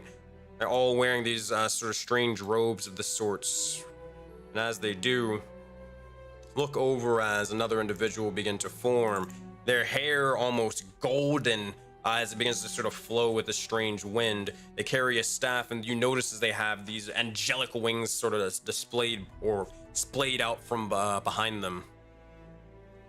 Look over and you'll see, well, this individual. As they speak and say, well, this doesn't seem to be the right place. I don't believe that they would have Heliod's light here. Yo, this is not the right place for this. Oh, Dick. bro. Yo, Bro. you want smoke? I'm convinced Sensei wants smoke. Yo. I'll look over and say, this isn't right at all. There's blood and such, now the authorities. I knew we were on the wrong side of town. And you'll see Strix will look over in his little Yasudan form and say, no, it's right inside over here. Come on, I'll even escort you inside for a bit. He's gonna make an inside check on this. All right, y'all, it's all or nothing if we can get this happening here or not.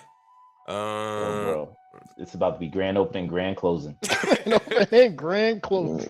Grand closing, bro. 21. Man, not even it. You'll see as I guess, can I use my DM's inspo on that or nah? sure you Yes. Kill that shit. Kill can. that All right, shit. we'll see. Wait, does Strix roll? Oh, I thought like Strix has to roll like Deception Yeah. or something. Nah, not for this one. It's just insight for the sakes and Oh, purposes of okay. this. Don't matter. Dice one with the dice one, bro. Yeah. 21. I'll look over and say, no. I'll make it to the next one. Besides, we can just sort of they'll look over towards their individuals.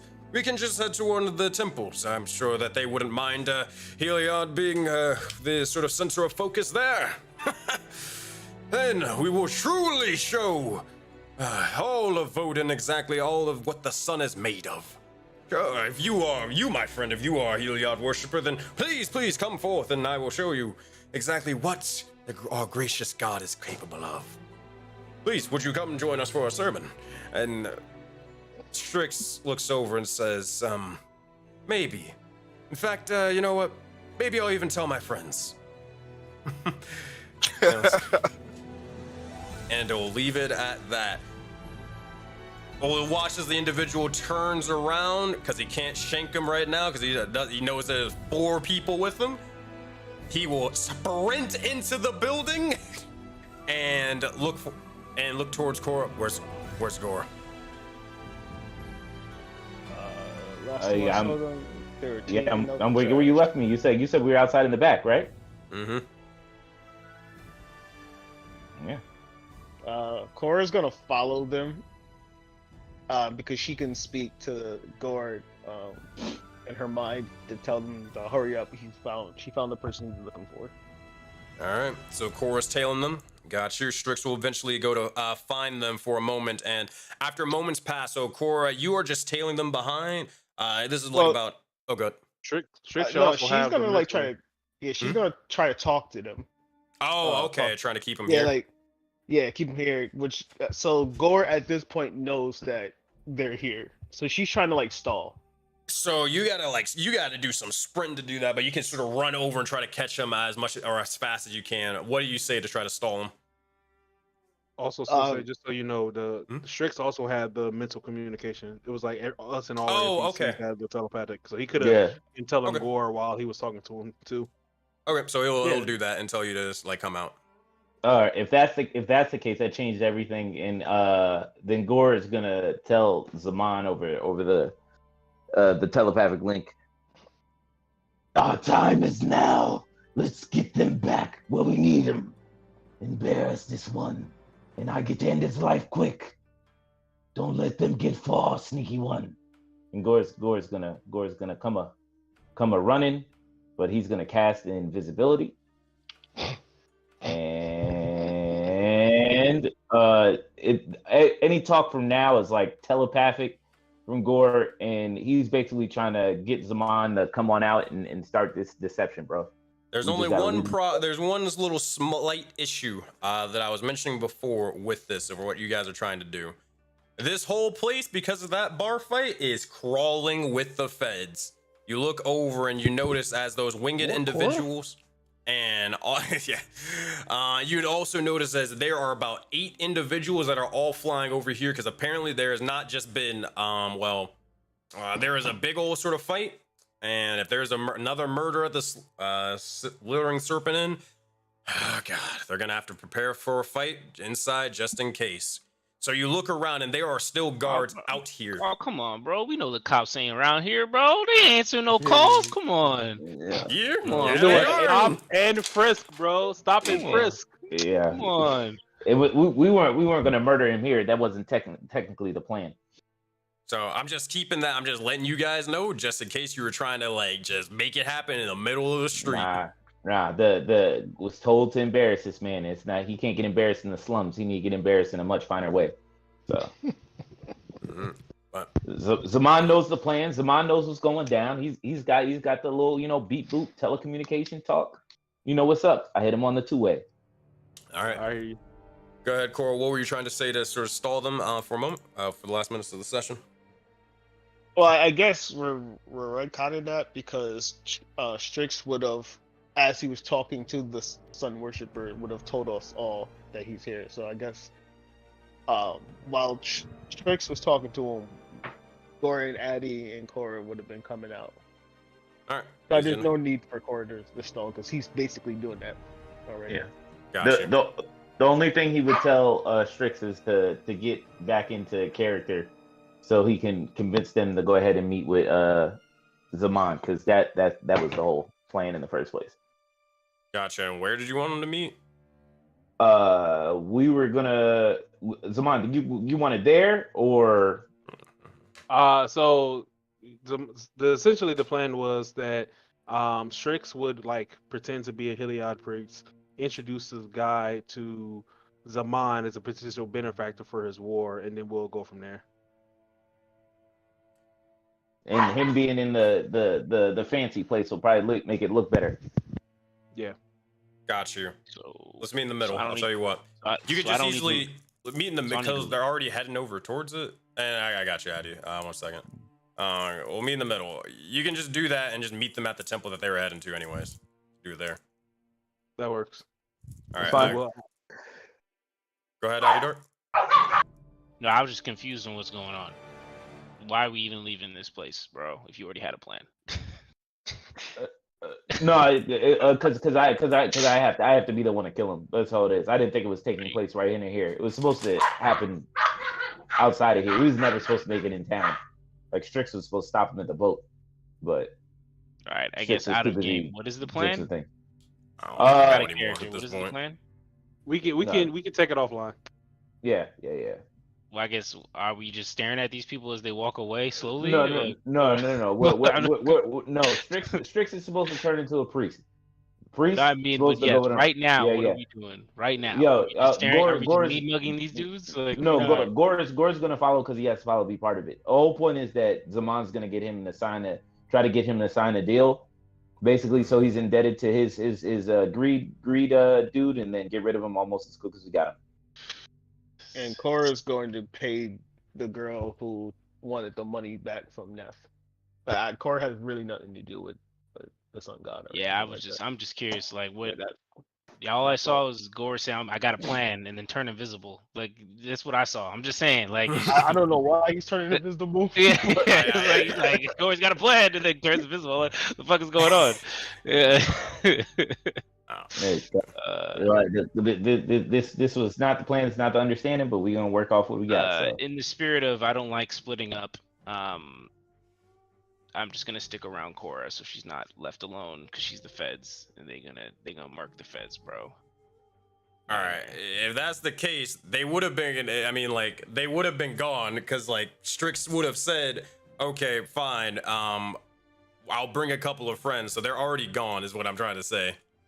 You Yeah, can follow them yeah. easily, but you can do that. You know where they're gonna be. They said where they're going to be. You can just follow them or just go there and meet them there.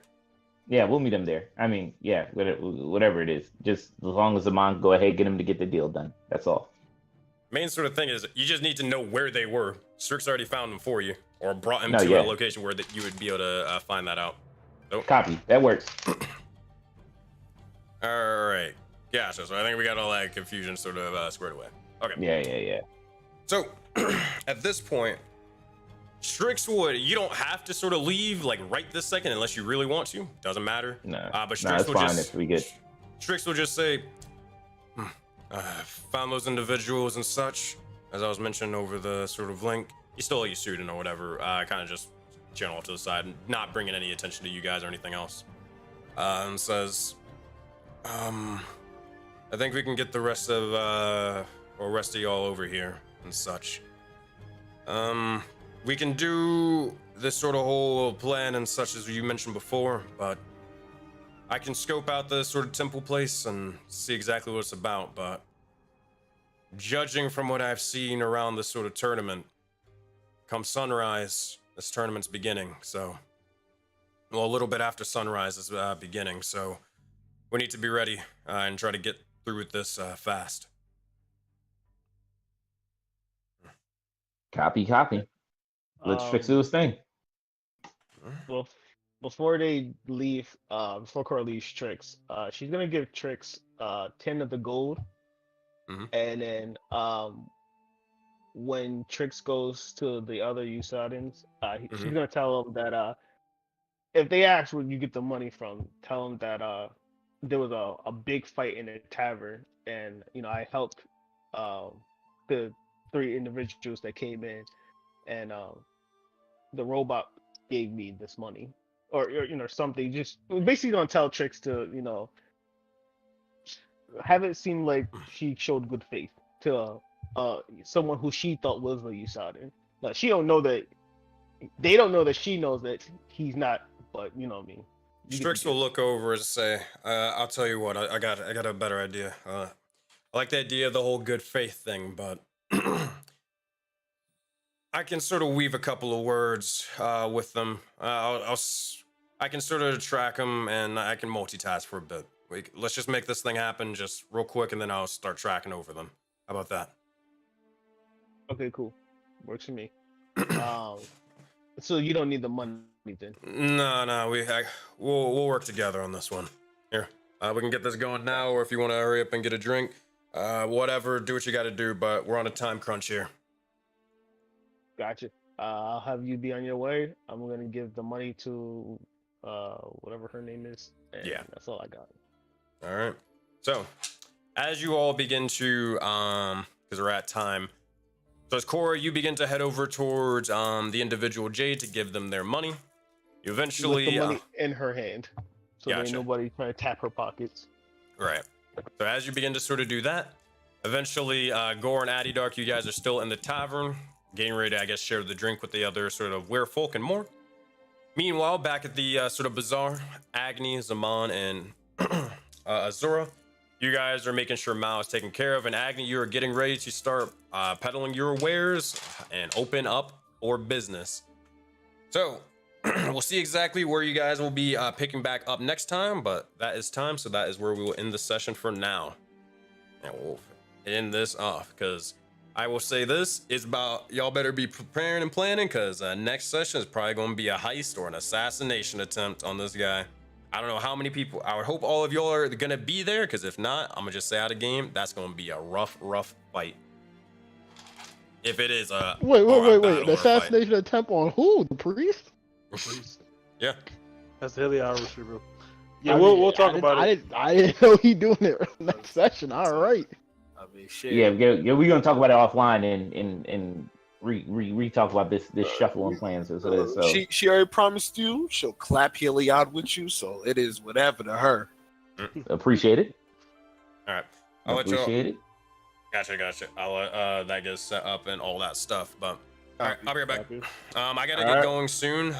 So if in the meantime, if y'all can start discussing like who y'all want to do or give inspiration to and honor them, who you thought that did a good job role playing, all that good stuff. And then when I get back, we'll get that squared away. But I'll be right back. Copy. So, Alrighty. So thank you everybody for tuning in and watching and more. You guys are great. I gotta get going. I don't think there's anybody to raid into. I think all the Aurora games are done for the night. But I appreciate you all for being able to stop by when you could. We're gonna be live again at I believe Saturday at 10 a.m. Eastern time for Seven Souls once more. It'll be the final session of this little small chapter, and then we're gonna be going on a 1 week break, and then we'll pick it back up the week after. So be sure to be there or be square. All right, y'all have a good one. I'll see y'all later.